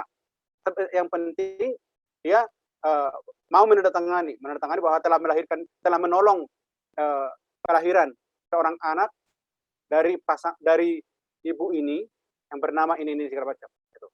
Itu bisa kita bikin sendiri. Ini surat pernyataan tanggung jawab mutlak ini pun juga kita bisa bikin sendiri, tetapi rata-rata di kelurahan-kelurahan ini sudah ada disediakan oleh mereka. Karena ini sudah menjadi amanat dari Permendagri, Permendagri 09 tahun 2016. Nah, kalau dokumen itu tidak ada, semua dokumen tidak ada, karena kasus tertentu sehingga dokumen tidak bisa dilengkapi. Kita bisa membuat surat pernyataan sesuai dengan permasalahan-permasalahan. Ya, kita bikin misalkan kalau misalkan hilang, bikin surat kehilangan. Ya, bikin surat kehilangan, ambil dari kepolisian. Nah, kalaupun, halo ya. Sorry Bang, boleh 3 menit lagi ya? Ya oke, ya. Sip, thank you. Yo. Kalau misalkan ini ada kehilangan, berarti bikin surat kehilangan dari kepolisian. Kalau ada permasalahan lain selain dari kehilangan, itu bisa dibikin surat pernyataan, bikin kronologisnya, terus dibikin meterai dan diserahkan. Itu, tapi harus jujur, jangan dibilang hilang, tapi nggak hilang, ya. Karena ketika nanti dimasukkan nama Anda, nama kita, nama keluarga kita ke komputer, karena sekarang itu udah elektronik semua. Ternyata KTP Anda pernah ada di mana, nah Anda nanti akan disuruh ke situ. Ya, disuruh, oh masih ada nama ibu, nama bapak masih terdaftar di Kebumen, berarti harus ke Kebumen, harus jadi seperti itu. Ya. Terus, nah, kalau bagaimana kalau sama sekali tidak ada? Dulu ada namanya istilah SKOT yang tidak memiliki identitas sama sekali, surat keterangan orang terlantar. Sekarang sudah diganti menjadi SKPI, surat keterangan pengganti tanda identitas. Ini ada 2, ada yang diurus oleh asrama atau panti atau yayasan. Jadi nanti dia akan mendapatkan ikut di dalam kartu lembaga, ya. Itu ada persyaratannya, pengurusannya. Itu biasanya yayasan udah pasti tahu mengenai hal ini, pengurusannya, dan dia akan mendapat SKPT, surat keterangan pengganti tanda identitas. Nah, kalau dia tidak punya panti, dia pribadi, nggak terdaftar di mana-mana, gitu. Nah, ibu itu atau keluarga itu bisa bikin surat permohonan ke suku dinas kependudukan, dan dari surat keterangan dari RT RW setempat, dan bikin data diri warga yang memohon itu, lalu berikan ke Dukcapil, kelurahan, kecamatan, dan dinas rentan kependudukan. Di DKI ini ada satu dinas rentan kependudukan di Dukcapil. Jadi ibu bisa langsung ke situ, atau bisa didampingi oleh pendamping untuk bisa ke situ. Nanti akan terdaftar sebagai terdata sebagai orang terlantar yang harus mendapatkan surat keterangan pengganti tanda identitas. Lalu ibu akan mendapatkan SKPT itu, ya. Terus berikutnya, ini mengenai NIK dan vaksin. Seperti saya bilang, warga yang belum memiliki NIK tetap bisa mendapatkan vaksin. Persyaratannya adalah surat pengantar dari RT RW, dari tempat ibu tinggal saat ini, terus surat pernyataan jaminan tempat tinggal dari pemilik rumah yang ibu tempat saat ini, semua bermaterai ya. Terus membawa dokumen-dokumen penting yang Bapak Ibu punya, seperti surat lahir, surat nikah, ijazah atau surat, dan membuat surat pernyataan tanggung jawab mutlak yang tadi, ya. Terus di kelurahan Bapak Ibu akan mengisi formulir biodata penduduk dan surat pernyataan tidak memiliki dokumen kependudukan bermaterai. Ini bisa bersama-sama diurus di Dukcapil, dan sekaligus di situ biasanya sudah ada untuk persyaratan untuk bisa mendapatkan vaksin di situ. Karena ibu nanti akan mendapatkan surat SKPT itu, ya. Terus ini saya yakin Bapak Ibu yang ada di sini, mungkin dari data yang kami dapat sudah anak-anaknya juga sudah divaksin mungkin, dan juga sudah memiliki identitas. Tapi tadi kan sebagai penyelenggara hak-hak anak itu, kita sebagai orang tua, tapi kita juga sebagai masyarakat. Sebagai masyarakat, kita juga harus menjadi warga penggerak. Dari tanggung jawab kita sebagai masyarakat, menggerakkan orang-orang, memberikan informasi yang benar tentang pentingnya identitas dan vaksin kepada warga sekitar. Ya, apalagi dia belum memiliki identitas. Ya, bisa ibu-ibu, bapak-bapak di sini bisa mendata warga yang belum memiliki identitas dan memberitahukan ke RT RW atau ke kakak-kakak lembaga di mana ibu tinggal, bahwa ada di warga kita, ada teman kita, ada tetangga sebelah kita yang belum memiliki identitas, itu bisa dilaporkan. Ibu-ibu harus menjadi warga penggerak dalam hal ini. Ya, sebagai bagian daripada tanggung jawab kita sebagai orang dewasa, orang tua yang ada di sekitar anak. Ya. Terus mendampingi warga untuk mengurusi identitas dan vaksinasi. Ya, jadi kami berharap ibu-ibu yang ikut di Zoom ini menjadi ibu-ibu warga penggerak yang terbeban aktif mendampingi warga untuk mengurus identitas dan vaksinasi. Terus ikut aktif mensukseskan program pemerintah, program vaksinasi ini, agar kita bisa sehat bersama. Karena satu orang sakit di sekitar kita, satu orang aja sakit, kita semua tidak bisa bebas, tidak bisa bermain dengan anak-anak mereka gitu. Dengan anak kita tidak bisa bermain ke situ. Jadi kita harus aktif mensukseskan ini, mensukseskan vaksinasi ini, dan menjadi warga penggerak untuk identitas, penggerak untuk mensukseskan program vaksinasi. Kira-kira begitu Bapak Ibu. Selamat memperjuangkan pemenuhan hak-hak anak dan tetap sehat. Terima kasih. Terima kasih Bang Walter buat penjelasannya. Wah, jelas sekali ya dari awal sampai akhir dan memberikan kita semua semakin tambahan keyakinan bahwa yes, anak mesti semakin disayang dan dilindungi dengan vaksinasi dan juga dengan NIK atau identitas yang pas. Nah, ada beberapa pertanyaan nih, Bang Walter.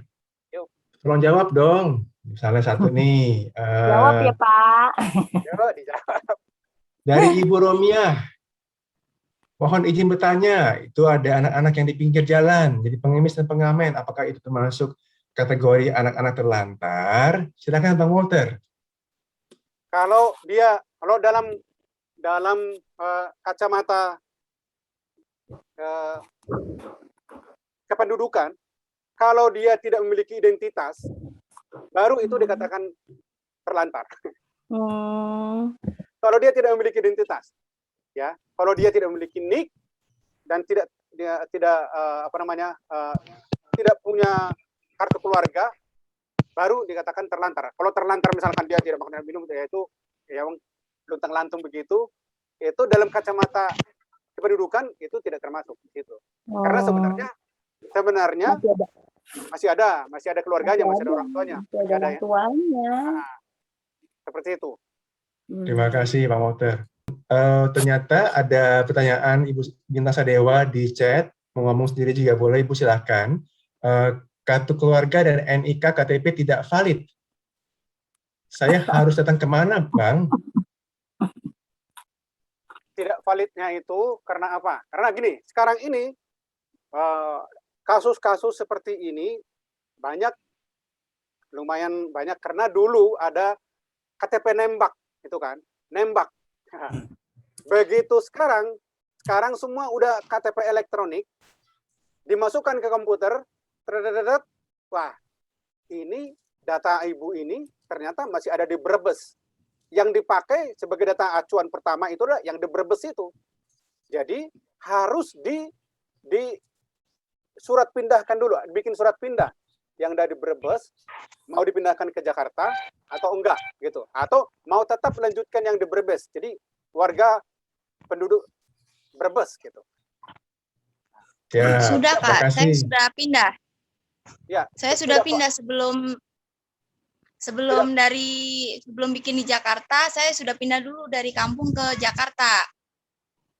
Tidak valid itu sudah pindah. Apanya yang tidak valid? kan kemarin saya sempat bikin ini apa daftar prakerja. Nah, daftar prakerja itu dari tulisannya itu begitu. Data Anda, nik kakak Anda, sama nik KTP tidak valid gitu. Berarti ada Boleh nanti di ini kali ya. Boleh di apa offline, Walter, mungkin ini apa spesifik apa itu ada case. kasus-kasus tertentu seperti itu memang harus penanganan secara langsung ke Dukcapilnya, ya, untuk menyamakan data itu nantinya. Kita harus datang ke Dukcapil. Dari kelurahan, baru kalau kelurahan mengatakan harus dibawa ke Dukcapil, baru ke Dukcapil. Kalau misalkan di kelurahan itu bisa ditangani di situ, ditangani di situ. Oh, jadi kita harus ke kelurahan dulu ya, Pak? Kelurahan dulu. Iya. Baik, terima kasih Bang Walter, Ibu Bintang Sadewa. Sebelum kita ke pertanyaan Ibu Sulastri, habis ini Bu Sulastri bisa bertanya langsung. Ada pertanyaan dari Ibu Fitria. Pertanyaan bagus sekali itu, Bu Fitria bertanya.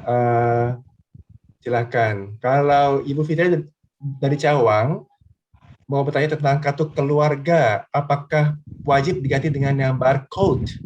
Dengan yang barcode. Silakan. Ini kan yang terbaru ya, sebaiknya sih semua data-data kita perbaharui yang terbaru. Biar harus lebih ya Pak? mantap. Baru, Ya, berarti harus ya Pak? Sebenarnya sih yang lama tetap di ini, tapi setiap nanti Ibu masuk mengurus sesuatu urusan pasti akan disarankan yang baru aja ya. Oh gitu. Tapi tidak langsung wajib ya Pak, bertahap saja ya Pak ya? Ya bertahap saja. Kalau memang belum harus dipakai nggak apa-apa. Tetap yang lama masih berlaku. Oh, selama ini sih masih pakai yang lama Pak, tidak ada masalah. Ya. Satu lagi Pak, pelajar itu disebut pelajar batasnya sampai kapan sih Pak? Pelajar sampai dia masih sekolah. Enggak, maksudnya gini, kemarin kan anak saya mau daftar prakerja. Oh. Ternyata masih pelajar, sedangkan dia udah lulus gitu loh Pak. Oh, datanya berarti mau berbaharui. Oh, data di KTP-nya. Oh, diperbarui di? Dukcapil. Masuknya ke kelurahan lah tetap. Kalau dengar ini di kelurahan. Oh gitu. Enggak sampai batas, misalkan sampai ajaran baru. Berarti dia udah nggak sekolah, berarti udah nggak pelajar gitu enggak ya Pak ya? Ajaran baru.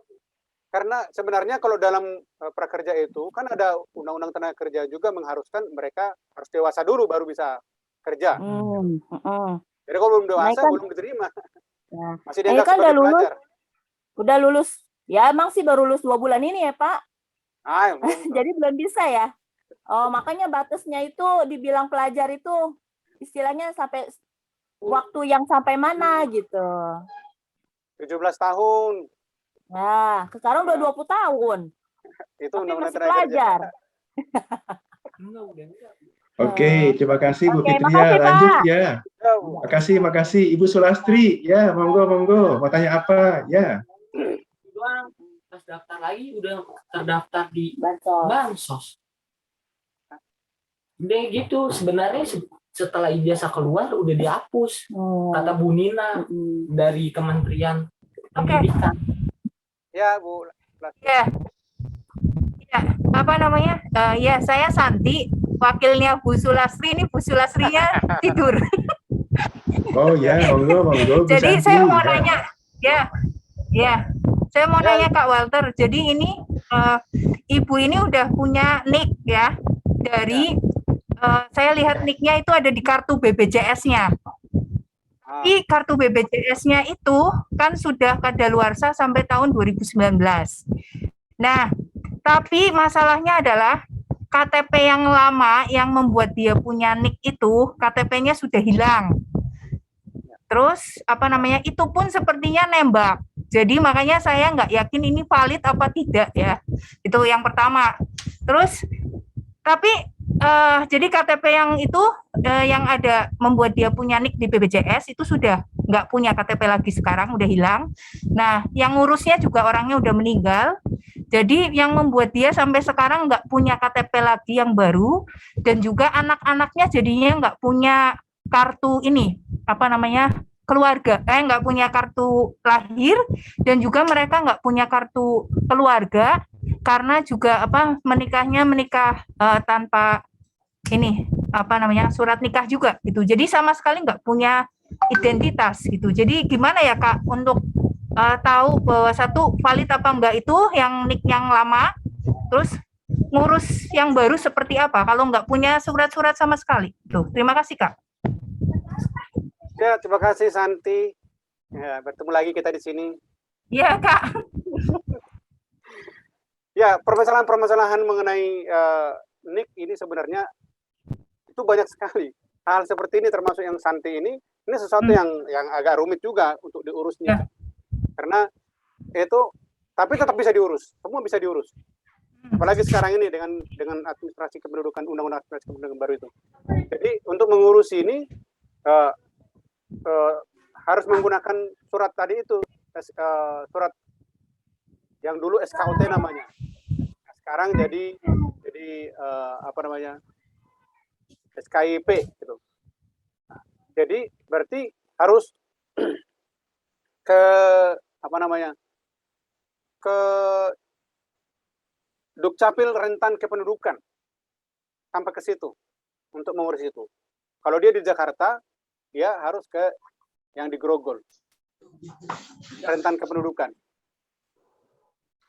Ya, bisa diurus ya, Kak Santi. Nanti bisa kita inilah tetok-tetokan. Oke Kak, nanti saya tanya langsung ke Pak Walter aja ya. Ya, karena ini kasus-kasus tertentu ini. Semangat, pasti bisa diurus. Terima kasih Kak Santi. Ada pertanyaan lanjut lagi nih Kak Walter, dari Ibu Raffi, ya kan? Saya mau bertanya, kalau KTP tidak cocok atau salah tahun dan lain, tapi dari Dukcapil kita tidak punya ijazah terhadir, gimana caranya biar bisa ganti ya, supaya sesuai dengan surat nikah? Terima kasih. Ini berarti masalah penulisan nama, penulisan kesesuaian dengan ya, salah jasa. tahun. Itu ya diurusnya ke kelurahan, tetap pengurusannya dari RT RW dulu, minta pengantar untuk perubahan nama atau penyesuaian nama. Yang biasanya yang paling gampang diurus itu adalah di KTP-nya, justru di KK-nya. Kalau ijazahnya itu pasti susah ngurusnya karena ke dinas pendidikan ngurusnya. Jadi pasti nanti kan disuruh ke sekolah yang menerbitkan. Itu akan. Iya Pak, tapi kemarin saya udah 2 kali ke itu ke Sudin, tapi kata Sudin harus ada dasarnya, sedangkan dasarnya saya nggak ada, jasa terakhir nggak ada, nggak ada. Kita udah kelurahan juga minta gitu apa dasarnya, dari dasarnya. Bikin surat pernyataan aja, tanya ke mereka gini, sebenarnya gini, kalau setelah dijelaskan semua gitu ya, setelah dijelaskan saya nggak punya ini, saya nggak punya ini, saya nggak punya. Saran ibu apa? Apa yang harus saya lakukan? Gitu. Kalau lalu sodorkan surat pernyataan. Kita bikin surat pernyataan begini bahwa saya tidak memiliki ini. Sodorkan itu, saya bikin seperti ini. Bisa diterima nggak ini? Kalau dibilang nggak bisa, kenapa nggak bisa? Alasannya apa? Ini kan surat pernyataan saya. Seperti itu. Tapi biasanya emang harus ada yang dampingin kalau begini. Ini surat pernyataan saya. Kenapa nggak diterima? Udah tanda tangan di atas materai. Kan dokumen-dokumen itu mereka butuhkan untuk sebagai dasar landasan untuk mereka menerbitkan dokumen negara. Sehingga mereka tidak dituntut. Karena sudah ada surat pernyataan kita. Gitu. Baik Bu, semoga jelas ya. Terima kasih Pak Walter. Pertanyaannya makin mantep nih, makin sulit dan juga makin hebat. Semuanya aktif. Ini dari Mama Evan, dari SAM. Mau bertanya, jika anak belum punya NIK, tapi sudah divaksinasi, apakah sertifikat vaksinasinya bisa dijadikan acuan dokumen untuk pembuatan akte kelahiran? Keren nih pertanyaannya. Ini menarik. Keren. Gimana Bang? Ya, semua dokumen yang ada di kita, yang apalagi yang diterbitkan oleh negara, diterbitkan oleh dinas atau institusi tertentu, itu harus kita kumpulkan semua sebagai sebagai syarat untuk kita bisa menerbitkan identitas kita. Gitu. Jadi sebagai pelengkap persyaratan itu, tadi ada surat pernyataan itu penting, dan ini nanti akan dilengkapi dengan surat NIK ini, vaksinasi ini. Ya. Saya yakin sih itu jadi salah satu dokumen tambahan ya untuk mengurus pengurusan identitas ini. Oke, jadi sangat diperlukan juga ya Bang sebagai dokumen tambahan. Siap. Pertanyaan terakhir nih kayaknya. Silakan kalau masih ada yang mau nanya. Ini yang terakhir, saya baca di chat. Dari Ibu Lia, PKA, bagaimana kalau KTP dan kartu keluarga, nama penulisannya benar, tapi di ijazah salah, Kak? Bisa diperbaiki atau enggak? Bagaimana prosedurnya? Yang mana yang perlu dirubah, KTP atau KK? Terima kasih. Silakan, Pak Walter. Kalau KTP sama KK itu biasanya satu itu jarang berubah. Kalau berubah pun itu karena permasalahan error human atau enggak. Karena itu kan satu paket. KTP, KK itu satu paket. Yang menerbitkan satu lembaga, satu institusi. Tapi yang biasanya yang berbeda itu dengan ijazah. Karena yang menerbitkan itu berbeda. Dari Dinas Pendidikan dan Dinas Kependudukan gitu. Nah, kalau mau dirubah apakah ijazahnya? Ya berarti tergantung ibu. Tapi lebih susah nyamannya pasti lebih susah merubah ijazah. Ya. Karena kalau mau diikuti masukin ke KTP-nya, tinggal kelurahan, minta surat untuk perubahan nama, menyesuaikan dengan data awalnya itu. Tadi data awalnya itu bisa pakai landasannya ijazah itu. KTP dan KK itu langsung aja minta, ini dirubah nih sesuai dengan KTP, ini dirubah nih sesuai dengan KK gitu. Gitu ya. Jelas ya Bu Lia, semoga jelas. Terakhir dari Ibu Nurtati, sebelum kita masuk ke dalam kuis berikutnya yang lebih seru lagi. Pak Walter mau tanya tentang hak anak, yang mana harus didahulukan? Hak anak atau kewajiban anak? Terima kasih. Yang didahulukan itu adalah hak anak, Bu. Ya, yang didahulukan itu hak. Karena kewajiban, seperti saya bilang tadi, sekalipun anak tidak melakukan kewajibannya, karena posisi dia, natur dia sebagai anak, dia tetap harus mendapatkan haknya. Karena kamu tidak hormat kepada orang tua, maka kamu tidak beri minum ASI. Nggak bisa seperti itu, orang dia masih anak gitu kan. Nggak diberi makan sehat, nggak seperti itu. Karena kamu tidak rajin beribadah, maka kamu tidak diberikan pendidikan, nggak seperti itu. Nah, jadi karena dia masih kondisi anak, dia tetap jalan gini. Kewajiban anak itu menjadi tanggung jawab orang tua untuk anak itu melaksanakan kewajibannya, gitu. Jadi tanggung jawab orang tua malah justru untuk membuat anak itu melaksanakan kewajibannya. Siap, jelas.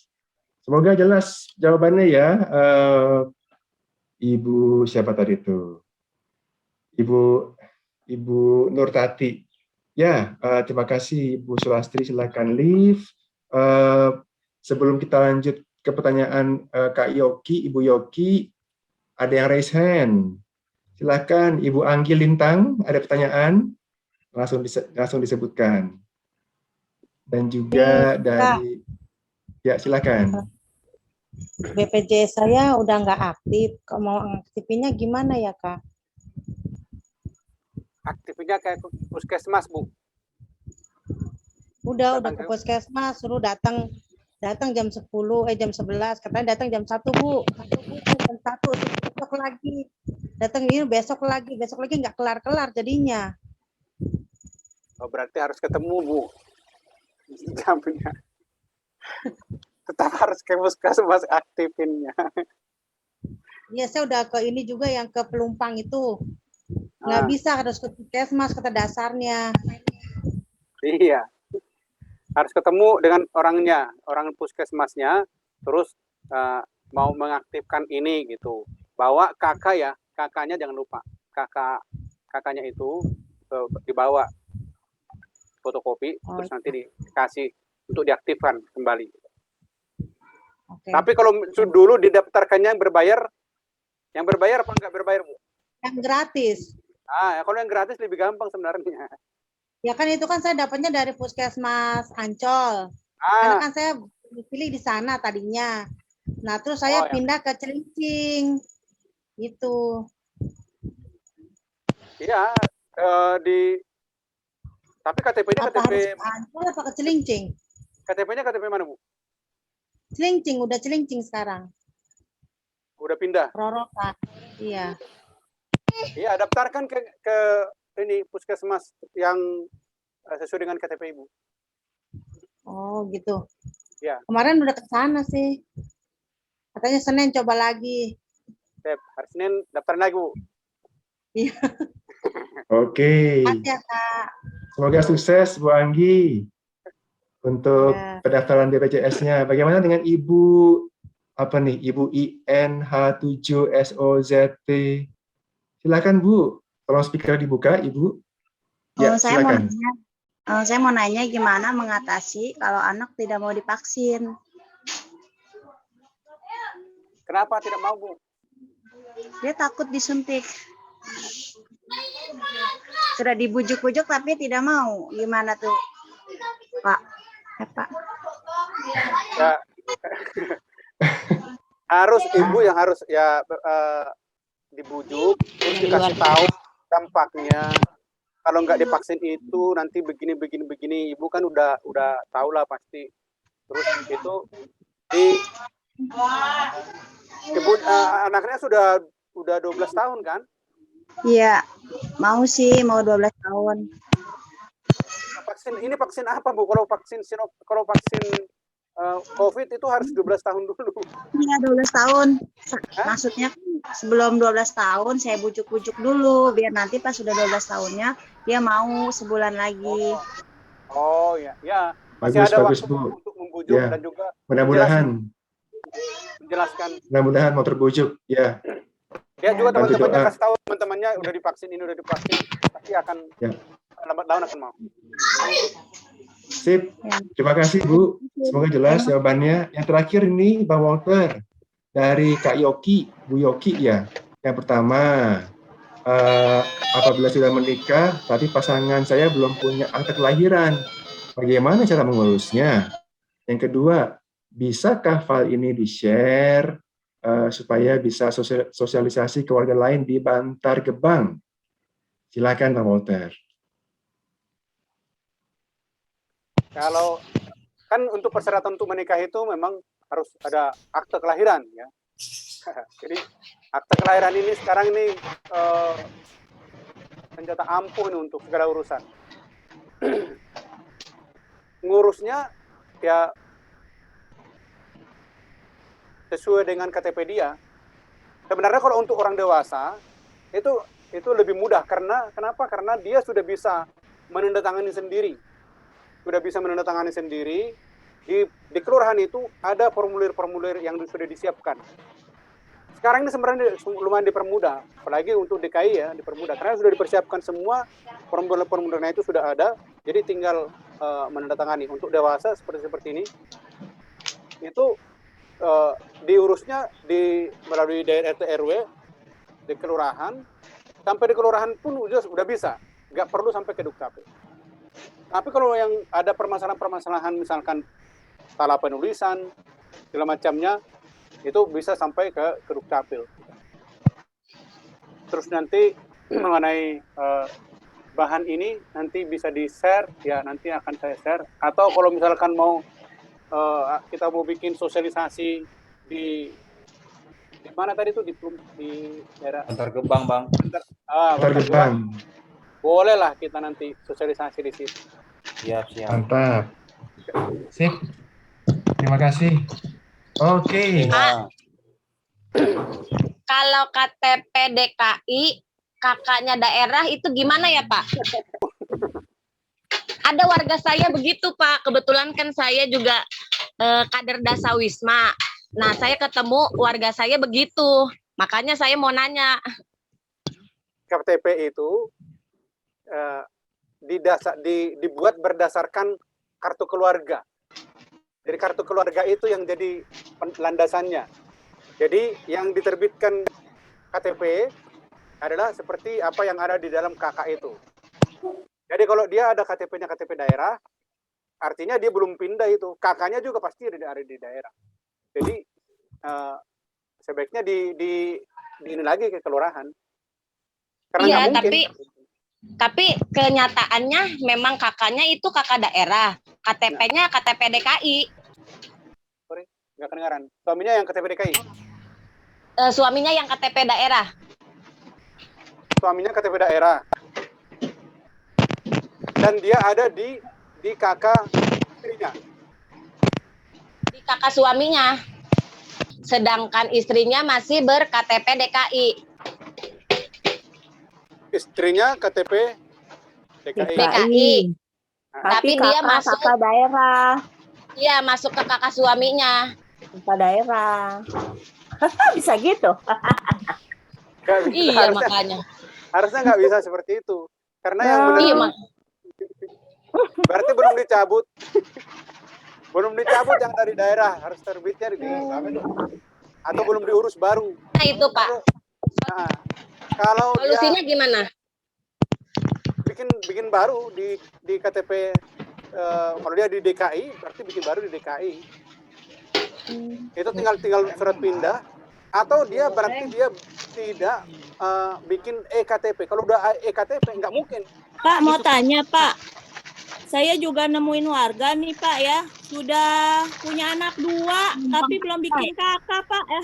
Gimana tuh Pak Nah, itu tadi tuh yang terakhir. Ibu dampingin dia, kasih tahu pentingnya identitas, dampingin, terus. Sudah Pak, saya kan penggerak posyandu juga Pak, saya kan kader posyandu.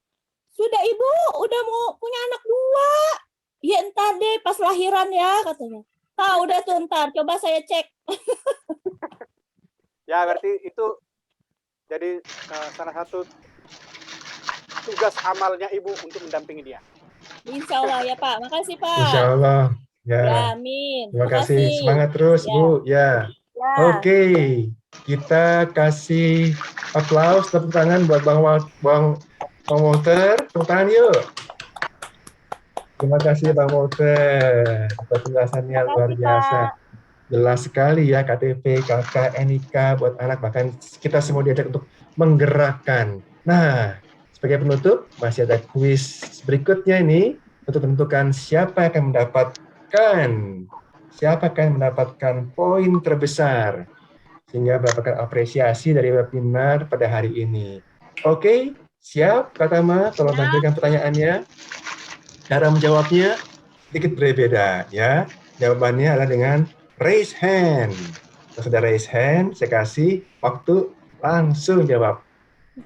A, B, C, D, atau G, atau apa. Yuk silakan. Soal nomor, ini masih ada 20 soal lagi ya. Soal nomor 6, silakan. Siapa yang raise hand? Ya.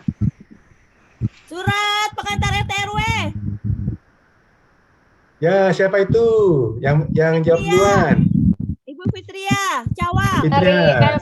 Evan dari SAM, Ibu Evan dari Cawang, SAM. Pak. Surat Ya, pengantar betul RT ya Bang RW. Walter. Ya. Betul ya Bang? Yes. Lanjut. Nomor 7. Apa manfaat NIK untuk anak? Ada yang tadi raise hand. D. D.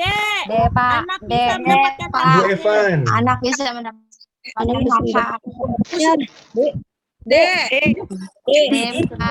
bisa mendapatkan hak-haknya. Yes. Jadi Ibu Susi jawab apa? Betul, D? Ya. Anak bisa hak-haknya. Yes. Wah, jawabnya betul semua ini. Kak Friska, tolong dicatat ya. Jawabnya betul semua. Oke, kita lanjut ke nomor 8. Siapa yang paling bertanggung jawab dalam mengurusi orang tua. Fitria tadi. Orang tua. Ibu Fitria ada jawab juga. Ya, Ibu Dewi mau jawab? Orang tua. Ya, Bu Susi mau jawab? Orang tua. Bu Ika mau jawab? Bu Dewi mau jawab? Ya, semua jawabnya D. Ya, betul. Orang tua. Siapa yang paling nomor 9? Siapa yang paling bertanggung jawab dalam mengurusi NIK anak? Orang tua. Siapa lagi jawab? Ayo. Wah, betul semua. Ibu Sinta mau jawab apa? Iya, Ibu Dede jawab D juga ya. Betul. Dicatat semua nih, Kak Friska, Kak Tama. Semua menjawab D. Betul. Nah, kalau gitu sebelum nomor 10, kita lanjut. Kita lanjut lagi dengan nomor 1 ya. Kita lanjut ke nomor 1 ya. 1 sampai 5. Siap Kak Tama? Apa nama jenis virus yang sedang melanda seluruh dunia? COVID-19.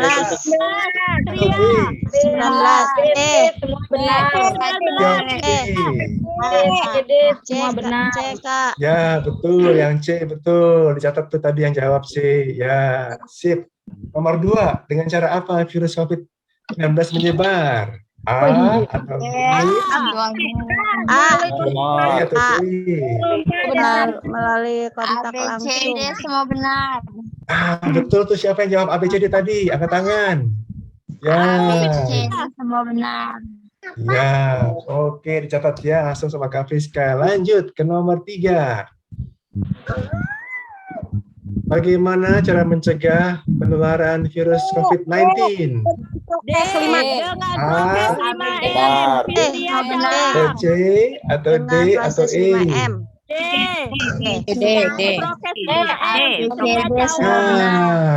Betul semuanya menjawab ya. D, betul, mantap. Nanti terakhir Kak Tama tolong yang nomor 10 ya. Lanjut serang nomor 4. Apa saja gejala umum terkena COVID-19? Siapa yang bisa jawab? Oh iya, betul. Ibu Romla juga jawab semua benar. Ibu Evan, Ibu Susi jawab apa? Iya. Oke. Semua benar ya. Nomor 5. Apa manfaat vaksinasi COVID-19? Jaga terkena atau mengalami gejala COVID-19. Fitria jawab. Betul. Ya, Ibu Wasiti juga jawab betul semua. Ibu Fitria juga jawab ya, betul semua. A, B, C, D, betul. Ya, nanti dihitung siapa yang berhasil mendapatkan poin paling banyak. 3 orang yang paling banyak dapat poin akan mendapatkan hadiah. Oke, terakhir nomor 10, silakan Kak Tama. Ya, raise hand. Apa kesan Bapak Ibu sekalian setelah mengikuti acara webinar? Senang karena tahu manfaat ID dan vaksin anak. C, Pak. Fitria, C, Pak. Fitria, Ibu Fitria C, betul. C. Anak vaksin anak. Senang karena tahu. Ya, ada yang C, betul. Mama Naswa juga C, Ibu Sinta juga C. Apa lagi? C. Ada yang jawab D? D. D dan D. Oke, itulah jawaban yang benar. Siap. Kalau gitu, kita hitung siapa yang mendapatkan poin terbanyak. 3 apresiasi sudah siap untuk 3 mendapat poin terbanyak. Dengan demikian, akan dihitung setelah ini. Saya minta tolong acara ini webinar ditutup dengan doa. Ada ibu-ibu yang mau pimpin doa penutup, silakan Bu. Boleh saya, Pak? Monggo, ayo silakan. Bismillahirrahmanirrahim. Alhamdulillahirabbil alamin. Wa nasakirin wa anqabid alazimin.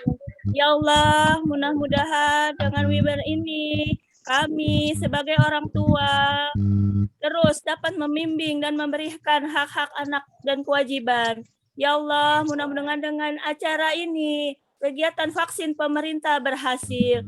Ya Allah, mudah-mudahan dengan acara ini semua ilmu yang kami dapat bisa bermanfaat.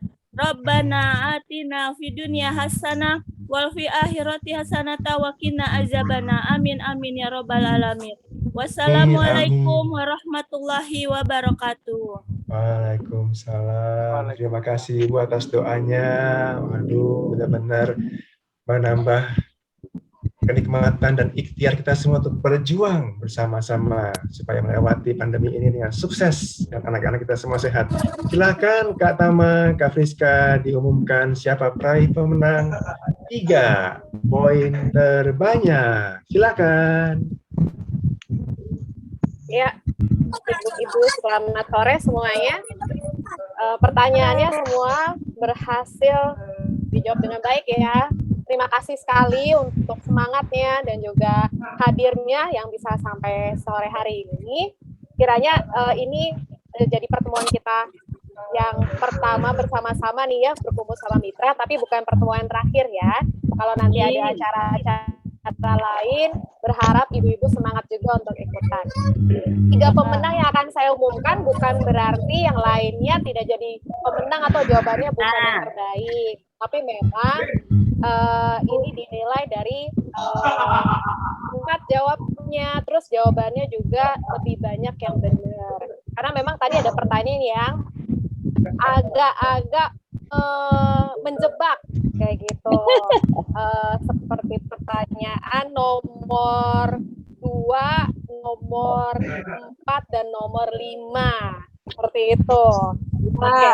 3 yang terbaik ini mohon untuk nanti langsung chat, nanti mungkin japri ke saya gitu ya, nomor handphone yang kami akan hubungi selanjutnya gitu ya, karena nanti akan kita berikan hadiahnya yang kita kirimkan ke rumah memang gitu.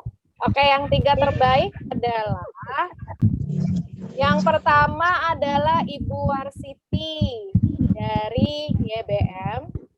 Yang kedua, selamat Ibu Warsiti. Selamat ya. Selamat Ibu Warsiti. Selamat. KGJ. Terima kasih. Namanya Lucky. KGJ, Lucky, Bu Lucky. Selamat Bu Lucky. Dan yang ketiga, yang terbaik adalah, ini namanya, aku nggak tahu dari mana, yayasannya atau bimbelnya, tapi namanya Rio Putra. Ya udah 4 tuh, Rio Putra. Selamat Rio Putra, Ibu atau Bapak. Ya. Silakan kita foto bareng. Udah siap ya? Terima kasih ayah, ibu, kakak, dan guruku. Kalian selalu ada untukku. Tak takut karena ku tahu aku disayang, aku dilindungi. Baik. Terima kasih ibu-ibu semua buat kehadirannya. Wah, yang menjelang sore yang penuh semangat, penuh interaksi, wajahnya masih pada senyum, sumringah, dan pertanyaannya, jawabannya juga seru-seru semua. Semoga semua kita bisa merasakan manfaatnya dan membimbing anak-anak kita untuk menjadi anak-anak yang sehat, keluarga yang sehat, dan Indonesia makin maju dengan vaksinasi kita. Semangat ibu-ibu semua. Selamat sore. Terima kasih. Terima kasih banyak. Ya, sehat semua. Tetap sejahtera buat semuanya. Sampai ketemu. Bye. Semua ibu-ibu, bye. Terima kasih. Selamat sore. Ada ibu-ibu mendampingi anak-anaknya. Sampai berjumpa di webinar berikutnya. Sampai berjumpa. Ketemu lagi.